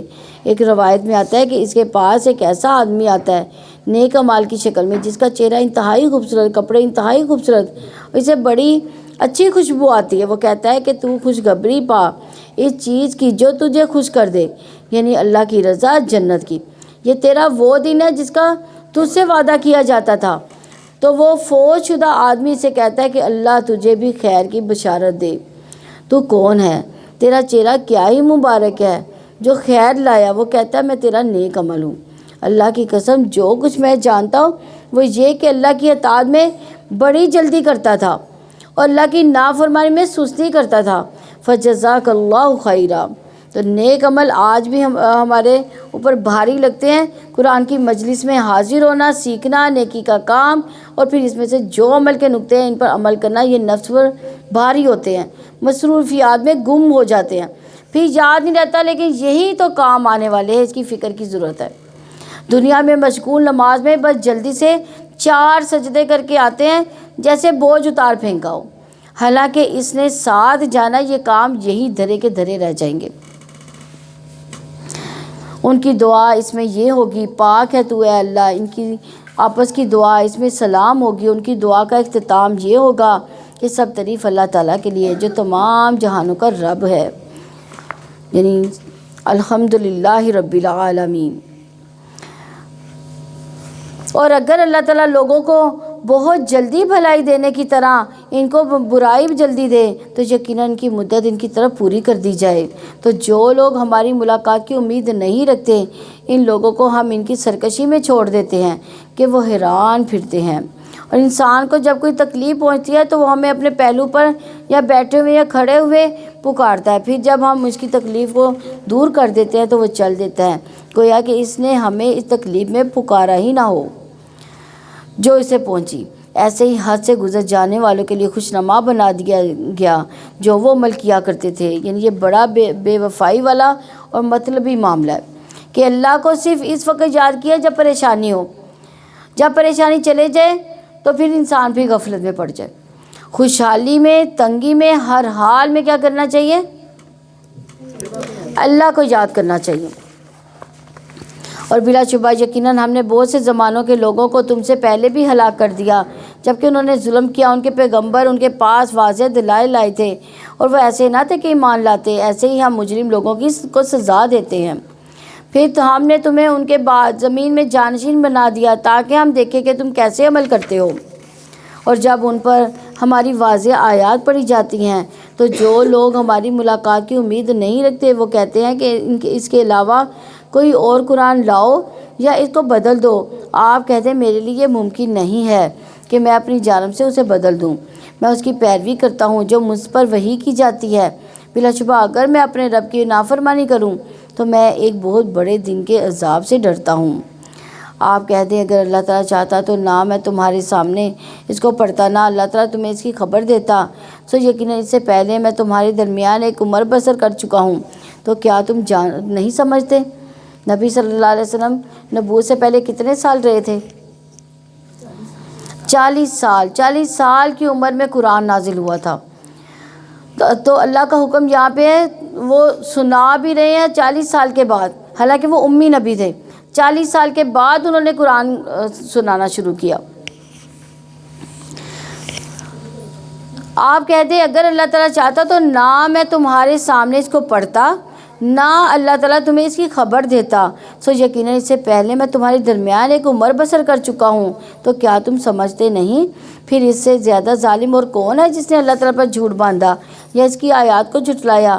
یقیناً مجرم لوگ پھلا نہیں پاتے، اور وہ اللہ تعالیٰ کے ما سوا ان کی عبادت کرتے ہیں جو نہ تو انہیں نقصان دے سکتے ہیں اور نہ ہی انہیں فائدہ پہنچا سکتے ہیں۔ اور وہ کہتے ہیں کہ اللہ تعالیٰ کے ہاں یہ لوگ ہمارے سفارشی ہیں۔ آپ کہہ دیں کہ کیا تم اللہ تعالیٰ کو اس بات کی خبر دیتے ہو جسے نہ وہ آسمانوں میں جانتا ہے نہ وہ زمین میں؟ پاک ہے وہ اور بے حد بلند ہے اس سے جو وہ شریک بناتے ہیں۔ یعنی اہل مکہ کی طرف اشارہ ہے جو اس وقت بت پرستی میں مبتلا تھے، اور تمام لوگ ایک ہی امت تھے، پھر وہ الگ الگ ہو گئے۔ اور اگر آپ کے رب کے پاس ایک بات پہلے ہی سے طے شدہ نہ ہوتی تو اس بارے میں ان کے درمیان ضرور فیصلہ کر دیا جاتا جس میں وہ اختلاف کر رہے ہیں۔ اور وہ کہتے ہیں کہ اس پر اس کے رب کی طرف سے کوئی نشانی کیوں نہیں اتاری گئی؟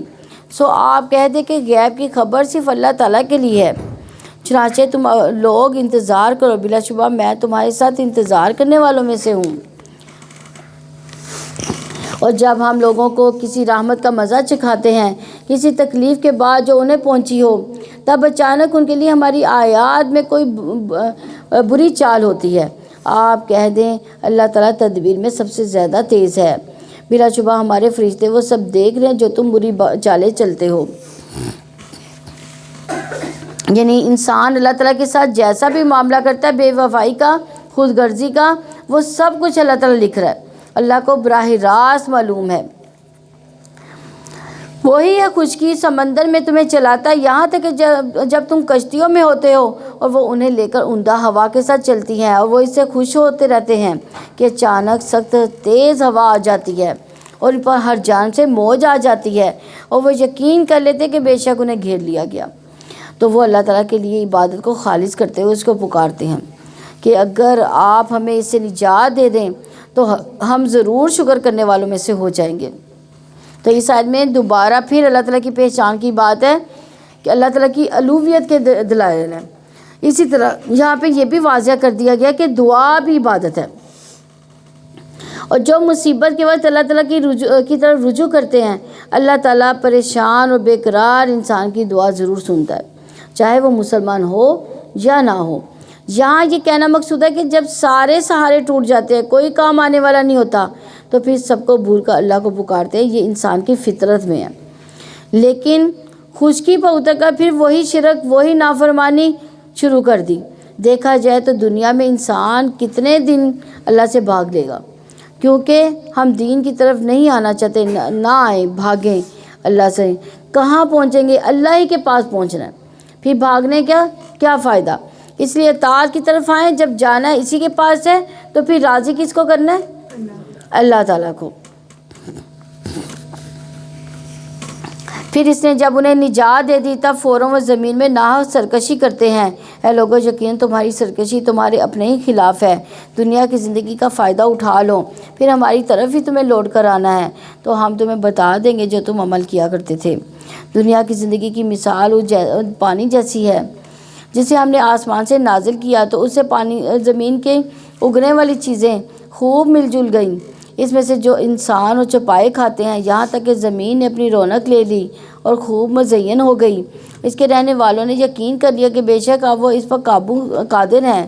تو ہمارا حکم رات کو یا دن کو آ گیا تو ہم نے اسے کٹی ہوئی کر دیا، گویا کہ وہ کل یہاں کچھ بھی نہ تھا۔ ہم آیات کو ایسے کھول کر بیان کرتے ہیں ان لوگوں کے لیے جو غور و فکر کرتے ہیں۔ یعنی بعض اوقات انسان ایک موسم میں پھول لگاتا ہے، پھر ایک دن کیا ہوتا ہے، خزاں آ جاتی ہے، تو وہ پھول کیا ہوتے ہیں، پھول پھل کیا ہوتے ہیں، ختم ہو جاتے ہیں۔ تو یہی دنیا کی رونقیں، جس طرح پھول اور پھل ختم ہوتے ہیں، دنیا کی رونقیں بھی ایسے ختم ہوتی ہیں۔ اس طرح قیامت کے دن دنیا یوں ہی لگے گی جیسے کوئی چیز ہی نہیں تھی، انتہائی حقیر۔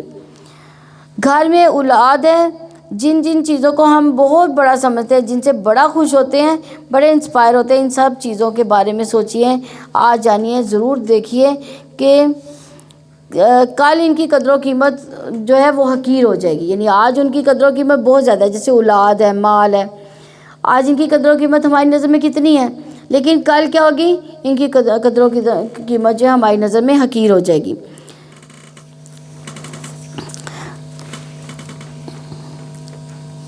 اور اللہ تعالیٰ سلامتی کے گھر کی طرف دعوت دیتا ہے، اور وہ جس کو چاہتا ہے سیدھے راستے کی طرف ہدایت دیتا ہے۔ جن لوگوں نے نیکی کی ان کے لیے نہایت اچھا بدلہ ہے، اور کچھ مزید ہے، ان چہروں کو نہ کوئی سیاہی ڈھانپے گی اور نہ کوئی ذلت، یہی لوگ جنت والے ہیں، وہ اس میں ہمیشہ رہنے والے ہیں۔ یعنی کاغذ کے ایک صفحے پر جو کچھ دنیا میں آپ کریں، اس صفحے کو جب پلٹایا جائے گا آخرت میں تو وہ سب کچھ نکل آئے گا۔ پھر فرمایا کہ اللہ سبحانہ وتعالیٰ کا دیدار جو زیادہ کیا جائے گا، کن کے لیے کیا جائے گا؟ جنتیوں کے لیے۔ جب اہل جنت میں چلے جائیں گے تو اللہ تبارک تعالیٰ ان سے فرمائیں گے، کیا تم مزید کچھ چاہتے ہو؟ وہ عرض کریں گے کہ کیا تو نے ہمارے چہروں کو روشن نہیں کر دیا؟ کیا تو نے ہمیں جنت میں داخل نہیں کر دیا؟ کیا تو نے ہمیں آگ سے نجات نہیں دے دی؟ تو اللہ تعالیٰ ان کے درمیان سے اپنا حجاب اٹھا دے گا۔ جنتی اللہ کا دیدار کریں گے تو جو کچھ انہیں ملا ہوگا، ان میں سے سب سے زیادہ محبوب ترین چیز ان کے لیے رب کا دیدار ہوگا، جس کے بعد انہیں باقی چیزیں بہت چھوٹی لگیں گی۔ اسی لیے تو جو رب کی رضا، اس کے دیدار، اس کی چہرے کے لیے نیک عمل کرتے ہیں، وہی اس کو پا سکیں گے۔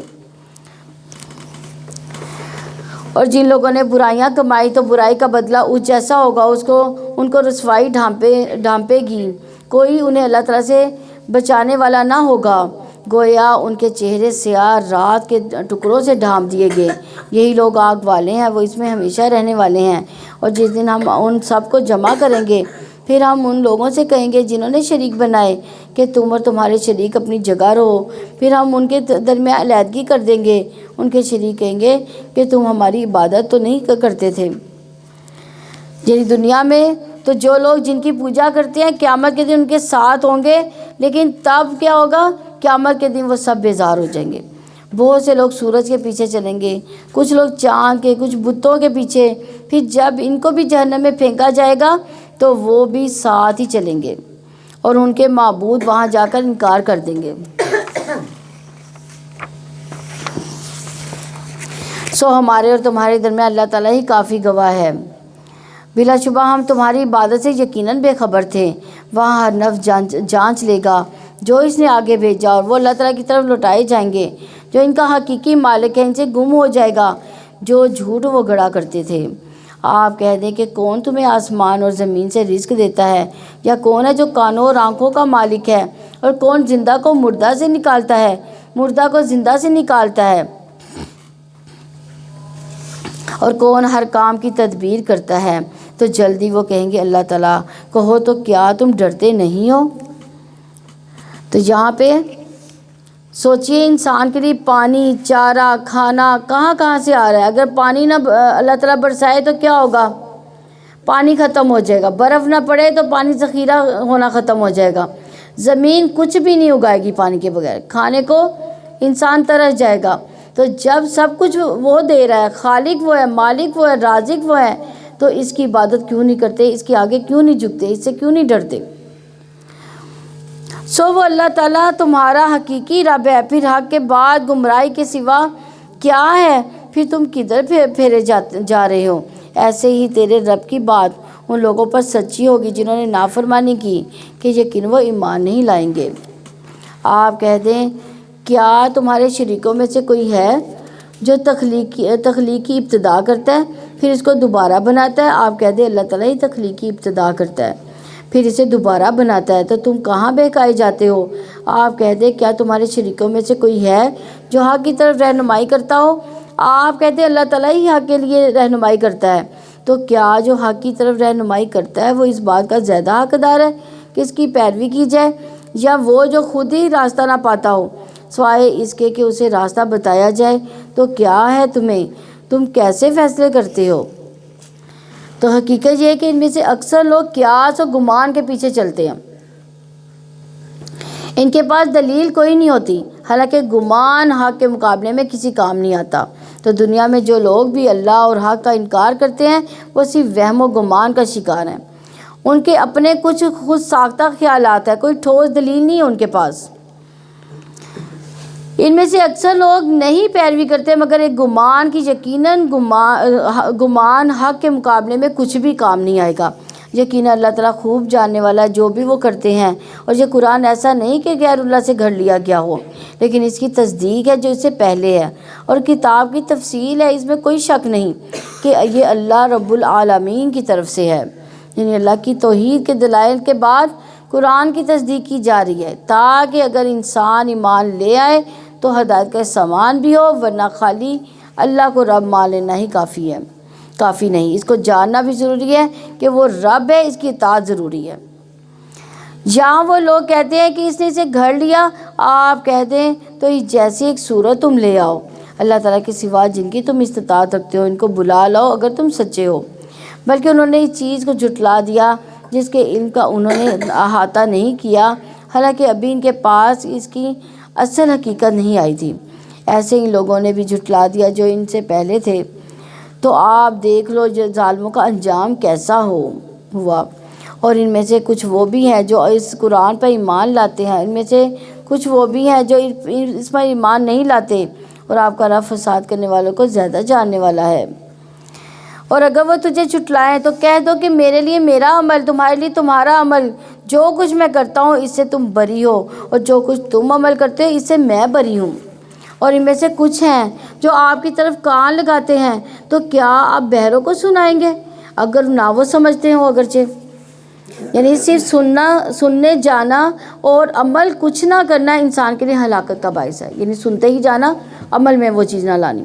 نبی صلی اللہ علیہ وسلم نے ایک دفعہ ممبر پر فرمایا تم رحم کرو تم پر رحم کیا جائے گا، معاف کر دو اللہ تمہیں معاف کرے گا۔ ہلاکت ہے ان لوگوں کے لیے جو صرف باتیں سنتے ہی ہیں، ہلاکت ہے ان لوگوں کے لیے جو اپنے گناہوں پر جانتے بوجھتے اصرار کرتے ہیں اور ڈٹے رہتے ہیں۔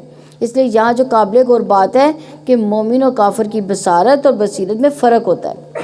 تو انسان جب تک علم سے عمل کا فائدہ نہیں اٹھاتا وہ صاحب بصیرت نہیں ہوتا۔ اور ان میں سے کچھ وہ ہیں جو آپ کی طرف دیکھتے ہیں تو کیا آپ اندھوں کو راستہ دکھائیں گے اگرچہ وہ نہ دیکھتے ہوں؟ یقیناً اللہ تعالیٰ لوگوں پر کچھ بھی ظلم نہیں کرتا، لیکن لوگ اپنے آپ پر خود ہی ظلم کرتے ہیں۔ اور جس دن اللہ تعالیٰ انہیں جمع کرے گا گویا کہ وہ نہیں ٹھہرے مگر دل میں بس ایک گھڑی، اس میں وہ ایک دوسرے کو پہچانتے رہے۔ جن لوگوں نے اللہ تعالیٰ کی ملاقات کو جھٹلایا یقیناً وہ خسارے میں پڑے رہے اور وہ ہدایت پانے والے نہیں تھے۔ تو قیامت کے دن یہ لمبی لمبی زندگیاں 60-70 سال کی زندگیاں کیا محسوس ہوں گی کہ جیسے ہم دنیا میں ایک گھڑی یا 2 گھڑی رہے یا 1 سیکنڈ رہے۔ تو وہاں بھی ایک دوسرے کو پہچان لیں گے، ہر ایک اپنے اعمال کے مطابق حال میں ہوگا، کچھ خوشحال ہوں گے کچھ بدحال ہوں گے۔ اس لیے انسان کی خوبی اور بھلائی کس میں ہے کہ وہ اللہ کے بعد قرآن کے بعد آخرت پر بھی ایمان رکھے۔ اور اگر ہم آپ کو اس کا کچھ حصہ دکھا دیں جو اس سے وعدہ کرتے ہیں یا ہم آپ کو اٹھا لیں تو ہماری ہی طرف انہیں لوٹنا ہے، پھر اللہ تعالیٰ اس پر اچھی طرح گواہ ہے جو کچھ وہ کر رہے ہیں۔ اور ہر امت کے لیے ایک رسول ہے، تو جب کسی امت کا رسول آ جاتا ہے تو اس کے درمیان انصاف سے فیصلہ کر دیا جاتا ہے، ان پر ظلم نہیں کیا جاتا۔ اور وہ کہتے ہیں کہ یہ وعدہ کب پورا ہوگا کہ اگر تم سچے ہو کہہ دو میں اپنی جان کے لیے نفع نقصان کا مالک نہیں مگر اللہ تعالیٰ چاہے۔ ہر امت کے لیے ایک وقت ہے، جب ان کا وقت آ جاتا ہے تو نہ وہ ایک گھڑی پیچھے رہتے نہ وہ آگے بڑھتے ہیں۔ یعنی انسانوں کی موت کا وقت، پرندوں کی موت کا وقت، دنیا کی موت کا وقت سب کچھ لکھا ہوا ہے، مقررہ وقت پر وہ آ پہنچے گی۔ آپ کہہ دو کیا تم نے دیکھا کہ اگر اللہ تعالیٰ کا عذاب تم پر رات کو یا دن کو آ جائے اس میں سے کون سی چیز مجرم جلدی مانگیں گے؟ کیا پھر یوں ہی عذاب واقعہ ہوگا اس پر تم ایمان لاؤ گے؟ کیا اب حالانکہ اس کو تم خود جلدی طلب کرتے تھے؟ یعنی موت کے وقت انسان کے سامنے ساری حقیقت کھل جائے گی۔ جیسے کسی آفت کے سامنے انسان گر جاتا ہے تو اس کو پتہ چل جاتا ہے کہ قوت تو اللہ تعالیٰ کی ہے، سچائی وہی ہے۔ تو قرآن و سنت میں بھی ہمیں پہلے بتا دیا گیا اگر آج مان جائیں گے تو اس وقت کامیاب ہو جائیں گے، اگر آج نہیں مانیں گے تو اس وقت ہم طوفان میں گر جائیں گے۔ پھر ان لوگوں سے کہا جائے گا جنہوں نے ظلم کیا کہ ہمیشگی کا عذاب چکھو، تمہیں بدلہ نہیں دیا جائے گا مگر اس کا جو تم کماتے تھے۔ وہ آپ سے پوچھتے ہیں کہ کیا واقعی حق ہے؟ آپ فرما دے کہ ہاں میرے رب کی قسم یقیناً وہ حق ہے اور تم ہرگز عاجز کرنے والے نہیں۔ اور اگر ہر نفس کے لیے جس نے ظلم کیا وہ سب کچھ ہو جو زمین میں ہے وہ اس کو ضرور فدیے میں دے دے گا، اور وہ شرمندگی کو چھپائیں گے جب وہ عذاب دیکھیں گے۔ ان کے درمیان انصاف کے ساتھ فیصلہ کیا جائے گا، ان پر ظلم نہیں کیا جائے گا۔ سن لو بلا شبہ اللہ تعالیٰ کے لیے جو آسمان و زمین میں ہے، سن لو بلا شبہ اللہ تعالیٰ کا وعدہ سچا ہے، لیکن ان کے اکثر لوگ نہیں مانتے۔ وہی زندگی عطا کرتا ہے، وہی موت دیتا ہے، اسی کی طرح تم لٹائے جاؤ گے۔ اے لوگو بلا شبہ تمہارے رب کی جانب سے تمہارے پاس عظیم نصیحت آ گئی اور شفا ہے اس کے لیے جو دلوں میں ہے، مومنوں کے لیے ہدایت اور رحمت ہے۔ یعنی یہ قرآن دلوں کی بیماریوں کے لیے شفا بھی ہے، دلوں کے امراض کا علاج بھی اس میں ہے۔ اللہ کا وعدہ سچا ہے۔ تو دیکھا جائے تو قرآن سینے کی بیماریوں کے لیے شفا کیسے ہے؟ گھٹن، تنگی، وسوسے، برے خیالات، فاسد ارادے، بری نیتیں جو شیطان انسان کے دل میں ڈالتا ہے وہ سب کو نکال دیتا ہے اور انسان کو اندر سے صاف ستھرا کر دیتا ہے۔ اور اسی طرح قرآن مجید عام بیماریوں کے لیے بھی شفا ہے، خاص طور پر سورہ فاتحہ۔ اس لیے ابن قیم کہتے ہیں دل و جسموں کی بیماریوں میں سے کوئی بیماری ایسی نہیں جس کا علاج اس کے سبب کی طرف رہنمائی کے ذریعے قرآن میں موجود نہ ہو۔ آپ کہتے ہیں یہ اللہ تعالیٰ کے فضل اس کی رحمت سے ہے، جو اسی کے ساتھ تو لازم ہے کہ وہ خوش ہوں۔ وہ ان تمام چیزوں سے بہتر ہے جسے لوگ جمع کرتے ہیں، یعنی خوش رہنا چاہیے، اس کو پا کر، اس کو سن کر، اس کو سمجھ کر، اس پر عمل کر کے، اس کے ذریعے اپنا علاج کر کے۔ قرآن کو چھوڑ کر لوگ جن دوسری چیزوں کو اہمیت دیتے ہیں، ان میں مشغول ہیں، یہ قرآن ان سب سے بہتر ہے۔ آپ کہہ دیں کہ تمہارا کیا خیال ہے جو رزق اللہ تعالیٰ نے تمہارے لیے اتارا ہے؟ تم نے اس میں سے خود ہی کچھ حرام اور کچھ حلال بنا لیا۔ آپ کہہ دیں کہ کیا اللہ تعالیٰ نے تمہارے لیے اس کی اجازت دی ہے، یا تم اللہ تعالیٰ پر جھوٹ باندھتے ہو؟ اور کیا خیال ہے ان لوگوں کا جو اللہ تعالیٰ پر جھوٹ باندھتے ہیں؟ قیامت کے دن کے بارے میں اللہ تعالیٰ یقیناً لوگوں پر بڑا فضل فرمانے والا ہے، لیکن اکثر لوگ شکر ادا نہیں کرتے۔ اور آپ کسی حال میں نہیں ہوتے، اور نہ آپ اس کی طرف سے قرآن میں سے کچھ پڑھتے ہیں، اور نہ کوئی عمل کرتے ہیں، مگر ہم تمہارے اوپر گواہ ہوتے ہیں۔ اور جب تم اس میں مشغول ہوتے ہو، آپ کے رب سے نہ کوئی ذرا برابر چیز زمین میں غائب ہوتی ہے، نہ آسمان میں، اور نہ اسے چھوٹی نہ بڑی مگر ایک واضح کتاب میں ہے۔ یعنی قرآن بتاتا ہے ذرے سے بھی چھوٹی چیز جو ٹوٹ سکتی ہے اور بہت بڑی طاقت بن سکتی ہے، یعنی جیسے ایٹم بم بن جاتا ہے، ہر چیز ریکارڈ ہے، اس لیے کوئی علم گم ہونے والا نہیں، یعنی اللہ کا علم لکھا ہوا بھی ہے۔ اور کہاں لکھا ہے یہ سارا علم؟ لوح محفوظ میں۔ سن لو، بلا شبہ اللہ تعالیٰ کے دوستوں پر نہ کوئی خوف ہے، نہ ہی وہ غمگین ہوں گے۔ یعنی مومن کی دنیاوی غم تو ہوتے ہی ہیں، جیسے نبی صلی اللہ علیہ وسلم ابراہیم بیٹے کی وفات پر غم زدہ ہوئے تھے، لیکن مومن کا غم مستقل طور پر برقرار نہیں رہتا، وقتی طور پر اس کو غم آتا ہے، لیکن پھر قرآن کے لیے شفا بن جاتا ہے، اللہ کی ہدایت ملتی ہے، اور پھر وہ اس غم سے باہر نکل آتا ہے۔ یعنی دائمی غم لاحق نہیں ہوتا۔ اسی طرح ذلت کا غم، دشمن کے غلبے کا غم، دین کے اقتدار کے ختم ہونے کا غم، یہ غم ہوتے ہیں، لیکن پھر اللہ تعالیٰ تسلی بھی دیتا ہے۔ اسی لیے نبی کریم صلی اللہ علیہ وسلم نے فرمایا، اللہ کے بندوں میں سے کچھ ایسے بھی لوگ ہیں جو نہ نبی ہوں گے نہ شہید، لیکن قیامت کے دن اللہ کے یہاں ان کے بلند مراتب اور مناظر کی وجہ سے انبیاء اور شہداء ان پر رشک کریں گے۔ صحابہ نے عرض کیا، اللہ کے رسول صلی اللہ علیہ وسلم ہمیں بتائیں وہ کون لوگ ہوں گے؟ آپ صلی اللہ علیہ وسلم نے فرمایا، یہ وہ لوگ ہوں گے جو آپس میں اللہ کی کتاب یا اللہ سے محبت کی بنا پر آپس میں محبت کرتے ہیں، حالانکہ ان کا آپس میں کوئی رشتہ نہ تھا، نہ کوئی مالی لین دین تھا، بس اللہ کی قسم ان کے چہرے پر نور ہوں گے۔ جب لوگ خوف زدہ ہو رہے ہوں گے تو انہیں کوئی خوف نہیں ہوگا، جب لوگ غمگین اور پریشان ہو رہے ہوں گے تو انہیں کوئی غم اور پریشانی نہ ہوگی۔ پھر آپ نے اس آیت کی تلاوت کی، الا ان اولیاء اللہ لا خوف علیہم ولا هم یحزنون۔ اس لیے اگر دیکھا جائے تو قرآن کس طرح انسان کو ہدایت بخشتا ہے، روشنی بخشتا ہے، دنیا اور آخرت کے غموں سے چھٹکارا بھی دیتا ہے۔ اور دیکھیں جو قرآن کی وجہ سے دوست بنے ہیں تو ان کی دوستی کی بھی کتنی زیادہ فضیلت ہے۔ جو لوگ ایمان لائے وہ اللہ تعالیٰ سے ڈرتے ہیں، ان کے لیے دنیا کی زندگی میں بھی اور آخرت میں بھی خوشخبری ہے، اللہ تعالیٰ کی باتوں میں کوئی تبدیلی نہیں، یہی بہت بڑی کامیابی ہے۔ یعنی اللہ کے وعدوں میں کوئی تبدیلی نہیں ہوتی، آزما کر تو دیکھیں۔ اسی لیے ابو ذر رضی اللہ عنہ کہتے ہیں کہ میں نے نبی صلی اللہ علیہ وسلم سے عرض کیا کہ ایک آدمی خالص اللہ کے لیے کوئی کام کرتا ہے، لیکن لوگ اس کے کام کی وجہ سے محبت کرنے لگتے ہیں۔ آپ نے فرمایا یہ مومن کی جلد ملنے والی خوشخبری ہے، یعنی دنیا میں ہی اس کو دکھا دیا جاتا ہے کہ تمہارے کام کی کیا قبولیت ہے، اور ان کی بات آپ کو غم زدہ نہ کرے، لیکن ان ساری کی ساری عزت اللہ تعالیٰ ہی کے لیے ہے، وہ سب کچھ سننے والا، سب کچھ جاننے والا ہے۔ یعنی اس آیت میں نبی صلی اللہ علیہ وسلم کو تسلی دی جا رہی ہے کہ دنیا میں اگر کوئی آپ پر جھوٹے الزام لگائے، آپ کو غلطیاں پکڑ کر اچھالے، تو ان باتوں پر غم نہ کریں، کیونکہ عزت کس کے ہاتھ میں ہے؟ اللہ تعالیٰ کے پاس ہے، اللہ تعالیٰ ہی کی ہے، وہ سب کچھ سننے والا اور جاننے والا ہے۔ سن لو، جو کچھ آسمانوں میں جو کچھ زمین میں ہے یقیناً اللہ تعالیٰ کے لیے ہے، اور جو لوگ اللہ تعالیٰ کے سوا دوسروں کو پکارتے ہیں وہ کسی قسم کے شریکوں کی پیروی نہیں کر رہے، وہ گمان کے سوا کسی کی پیروی نہیں کرتے، اور وہ محض قیاس سرائیاں کرتے ہیں۔ یعنی جن کا اللہ پر بھروسہ نہیں، وہ محض خیالات کی دنیا میں رہتے ہیں۔ وہی ہے جس نے تمہارے لیے رات بنائی تاکہ تم اس میں سکون حاصل کرو، دن کو روشن بنایا، اس میں یقیناً ان لوگوں کے لیے واقعتاً نشانیاں ہیں جو سنتے ہیں۔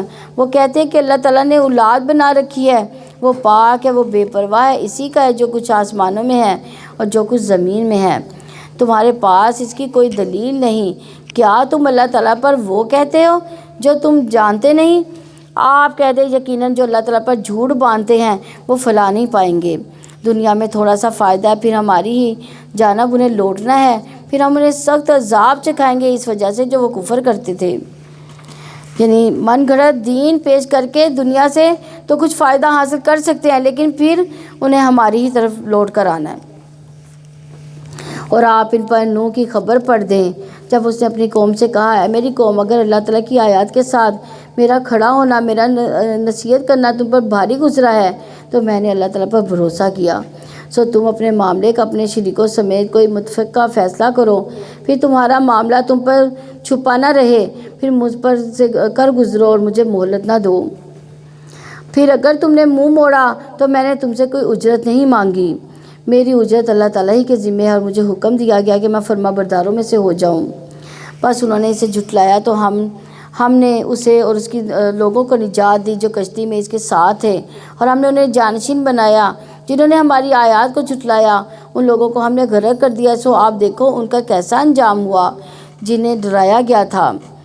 پھر نوح کے بعد ہم نے کئی رسول ان کی قوم کی طرف بھیجے تو وہ ان کے پاس واضح دلائل لے کر آئے، سو وہ ایسے نہیں تھے کہ ان پر ایمان لاتے اس وجہ سے جو وہ پہلے اسے جھٹلا چکے تھے۔ حد سے گزرنے والوں کے دلوں پر ہم ایسے ہی مہر لگا دیتے ہیں۔ پھر ان کے بعد ہم نے موسیٰ اور ہارون کو فرعون اور اس کے سرداروں کی طرف اپنی نشانیاں دے کر بھیجا تو انہوں نے تکبر کیا، وہ مجرم لوگ تھے۔ چنانچہ جب ہمارے پاس سے حق ان کے پاس آ گیا تو انہوں نے کہا یقیناً یہ ضرور کھلا جادو ہے۔ موسیٰ نے کہا کہ کیا تم حق کو یہ کہتے ہو جب کہ وہ تمہارے پاس آ چکا؟ کیا یہ جادو ہے؟ حالانکہ جادوگر فلاح نہیں پاتے۔ انہوں نے کہا کہ تم ہمارے پاس آئے ہو کہ ہمیں اس راستے سے پھیر دو جس پر ہم نے اپنے باپ دادا کو پایا، زمین میں تم دونوں کی بڑائی قائم ہو اور ہم تک دونوں کے لیے ہرگز ایمان لانے والے نہیں ہیں، اور ہم تم دونوں کے لیے ہرگز ایمان لانے والے نہیں ہیں۔ اور فرعون نے کہا کہ ماہر جادوگر کو میرے پاس لاؤ۔ تو کیا جب تمام جادوگر آ گئے تو موسیٰ نے ان سے کہا کہ جو تم پھینکنے والے ہو پھینکو۔ پھر جب انہوں نے پھینکا، موسیٰ نے کہا کہ تم جو کچھ لائے ہو وہ جادو ہے، یقیناً اللہ تعالیٰ جلدی سے باطل کر دے گا، بلا شبہ اللہ تعالیٰ فساد برپا کرنے والوں کے کام درست نہیں کرتا۔ تو یہاں پہ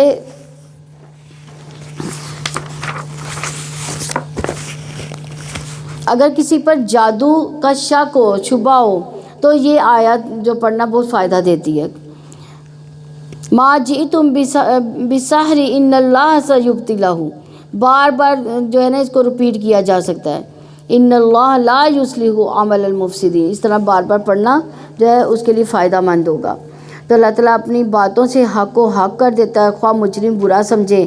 موسیٰ پر اس کی قوم کے چند لڑکوں کے سوا کوئی ایمان نہ لایا، فرعون کے اور اس کے سرداروں کے ڈر سے کہ وہ انہیں کسی فتنے میں ڈال دے گا، اور بلا شبہ فرعون زمین میں سرکش تھا، یقیناً وہ بلا شبہ حد سے گزرنے والوں میں سے تھا۔ اور موسیٰ نے کہا کہ میری قوم، اگر تم اللہ تعالیٰ پر ایمان لائے ہو تو اسی پر بھروسہ رکھو، اگر تم فرما بردار ہو۔ یہ رامس 2 پیدا ہوا تھا 1303 قبل مسیح میں، اور فرعون اس کے بادشاہوں کا لقب تھا۔ یہ جس کا مقابلہ موسیٰ علیہ السلام کے ساتھ ہوا تھا، یہ بہت طاقتور بادشاہ تھا۔ اس نے بے شمار تعمیرات کی تھی، شہر بسائے، نہریں نکلوائیں اور بہت بڑے بڑے کام کیے تاکہ لوگ اسے بعد میں یاد رکھیں، اور اپنے آپ کو رب اعلیٰ وہ کہتا تھا۔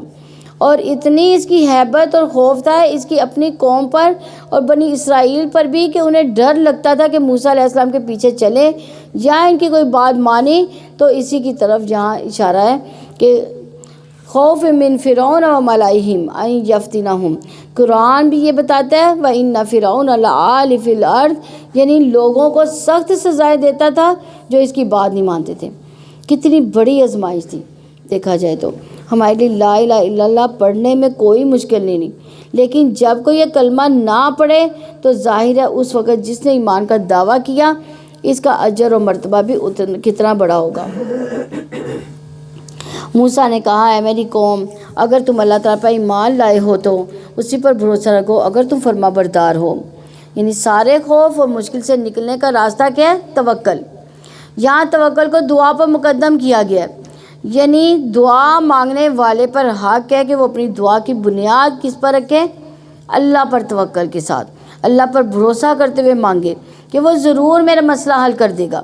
اس طرح دعا کی قبولیت کی زیادہ امید کی جا سکتی ہے، اور دعا مانگنے والا یہ خیال نہ کرے کہ توکل دعا مانگنے کے برخلاف ہے، کیونکہ دعا مانگنا مقصد کو پانے کے اسباب میں سے ہے۔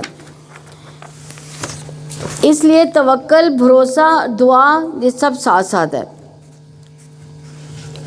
اور دعا کی قبولیت کا بھی باعث ہے توکل کرنا۔ تو انہوں نے کہا ہم نے اللہ تعالیٰ پر ہی بھروسہ کیا ہے، ہمارے رب ہمیں ظالم لوگوں کے لیے آزمائش نہ بنا، اور ہماری رحمت سے ہمیں کافر لوگوں سے نجات دے۔ اور ہم نے موسیٰ اور اس کے بھائی کو وحی کی کہ تم دونوں اپنی قوم کے لیے مصر میں چند گھروں کو ٹھکانہ مقرر کر لو، اور اپنے انہی گھروں کو مسجد بناؤ، نماز قائم کرو، اور ایمان والوں کو خوشخبری دے دو۔ تو یہاں بہت بڑی نصیحت و سبق ہے ان لوگوں کے لیے جو ڈپریشن میں رہتے ہیں، جن کے یہاں مذہبی آزادی نہیں ہوتی، مسجدوں میں نہیں جا سکتے، اکٹھے بیٹھ نہیں سکتے، کہیں دین کی بات نہیں سن سکتے۔ تو یہاں آپ بہت خوش قسمت ہے کہ آپ کو اپنے دین پر چلنے کی پوری آزادی ہے ہمارے ملک میں۔ یہ اللہ کا بہت بڑا شکر اور انعام ہے کہ انسان کو اپنے دین کے اوپر پریکٹس کی سہولت بھی نصیب ہے، لیکن یہ آزادی ہر جگہ نہیں ہوتی۔ کچھ جگہ پر اللہ کو ماننے والے بہت پسے ہوئے ہوتے ہیں، تو ان کو بڑے اجتماعات میں اکٹھا ہونے کی بجائے کیا کرنا چاہیے کہ جہاں موجود ہیں وہیں پر ہی اللہ کا نام لے لیں۔ حالات تو ایک جیسے نہیں رہتے، کبھی آپ بڑا کام کر لیتے ہیں، کبھی آپ نہیں کر سکتے۔ تو جہاں جیسے بھی حالات ہوں اس کے مطابق حکمت عملی کے ساتھ کوئی بھی جو بھی عمل کریں حکمت کے ساتھ کریں۔ اور موسیٰ نے کہا کہ اے ہمارے رب، بلا شبہ آپ نے فرعون کو اس کے سرداروں کو دنیا کی زندگی میں زینت اور اموال دیے، اے ہمارے رب، تاکہ وہ لوگوں کو آپ کی راہ سے بھٹکا دیں۔ اے ہمارے رب، ان کے مالوں کو مٹا دے، ان کے دلوں کو سخت گراں لگا دے، سو وہ ایمان نہ لائیں یہاں تک کہ دردناک عذاب دیکھ لیں۔ اللہ تعالیٰ نے فرمایا کہ بلا شبہ تم دونوں کی دعا قبول کر لی گئی، چنانچہ تم دونوں ثابت قدم رہو، ان کے راستے کی ہرگز اتباع نہ کرو جو نہیں جانتے۔ یعنی پیغمبروں کو بھی ثابت قدمی کی نصیحت کی جا رہی ہے۔ اور ہم نے بنی اسرائیل کو سمندر سے پار گزار دیا، تو فرعون اس کے لشکروں نے سرکشی اور زیادتی کرتے ہوئے ان کا پیچھا کیا، یہاں تک کہ جب اس نے غرق ہونے کو پا لیا تو اس نے کہا کہ میں ایمان لایا اس کے سوا کوئی معبود نہیں جس پر بنی اسرائیل ایمان لائے ہیں، اور میں فرما برداروں میں سے ہوں۔ یعنی اس آیت سے پتہ چلتا ہے کہ موت کے وقت فرشتے دے کر، عذاب دے کر، اس وقت انسان کو ایمان لانا فائدہ نہیں دے گا۔ اس لیے چاہیے کیا ہے، انسان نیک اعمال کے لیے دیر نہ لگائے، ٹال مٹول نہ کرے، بلکہ کہ میں بعد میں کر لوں گی، اس سال یہ مصروفیت ہے، بلکہ نہیں، اللہ کی طرف آنا چاہتا ہے تو بس فیصلہ کر لے اور آ جائے۔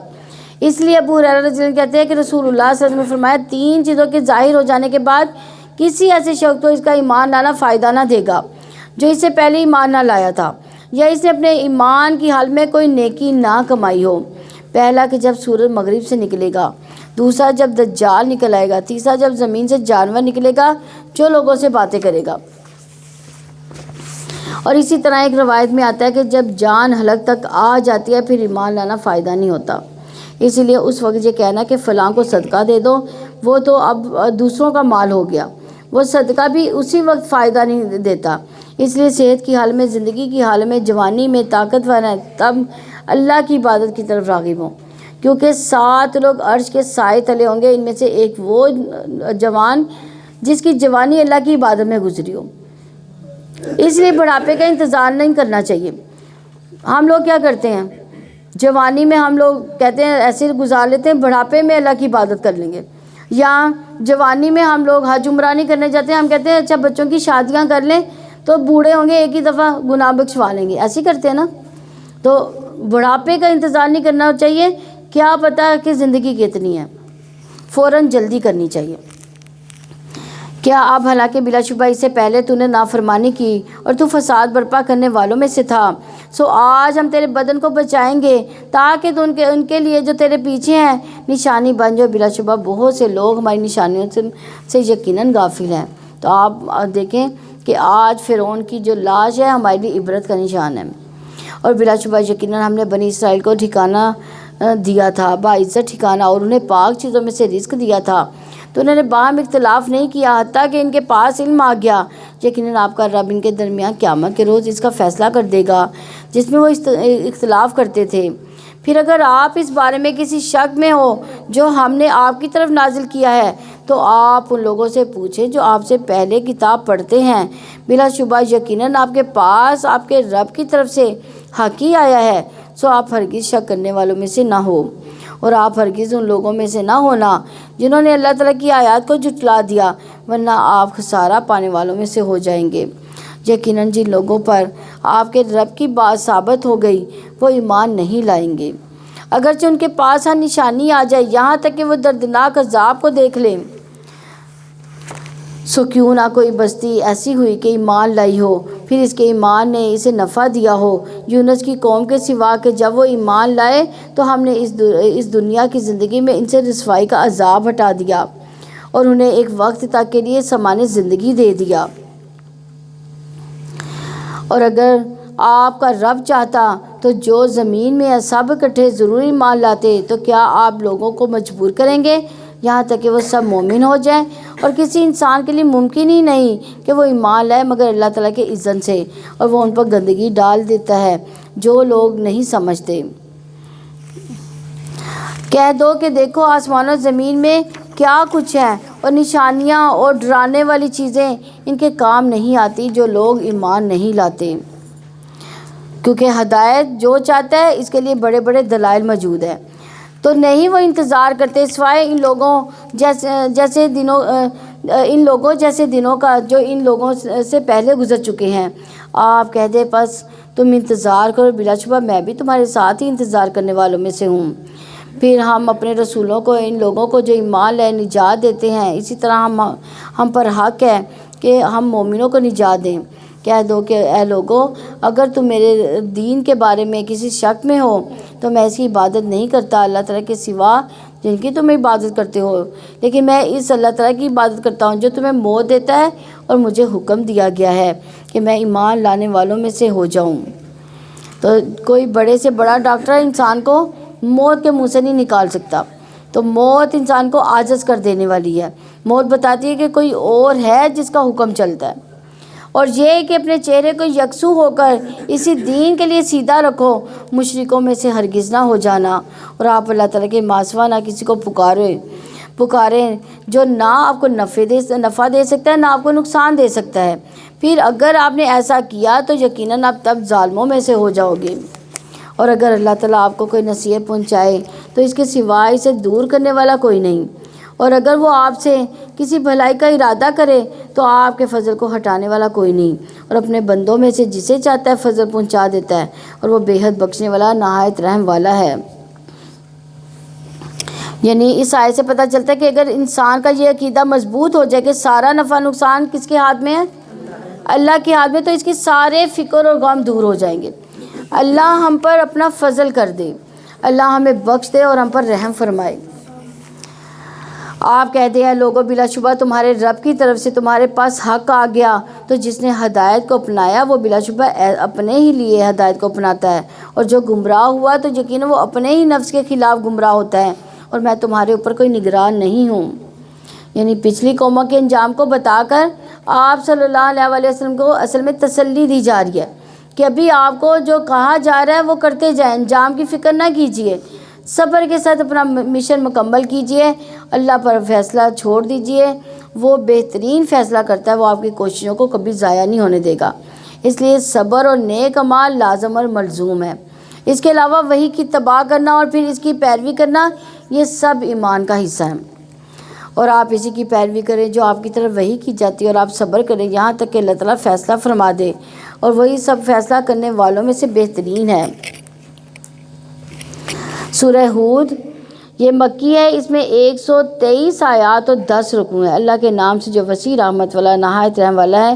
الف لام را ایک کتاب ہے جس کی آیات پختہ کی گئی ہیں، پھر کمال حکمت والے پوری خبر رکھنے والے کی طرف سے تفصیل سے بیان کی گئی ہیں، یعنی اس سے مراد کے کم الفاظ میں جامع مضامین ہے اس میں، یہ کہ تم اللہ تعالیٰ کے سوا کسی کی عبادت نہ کرو، بلا شبہ اس کی طرف سے ایک ڈرانے والا خوشخبری دینے والا ہوں۔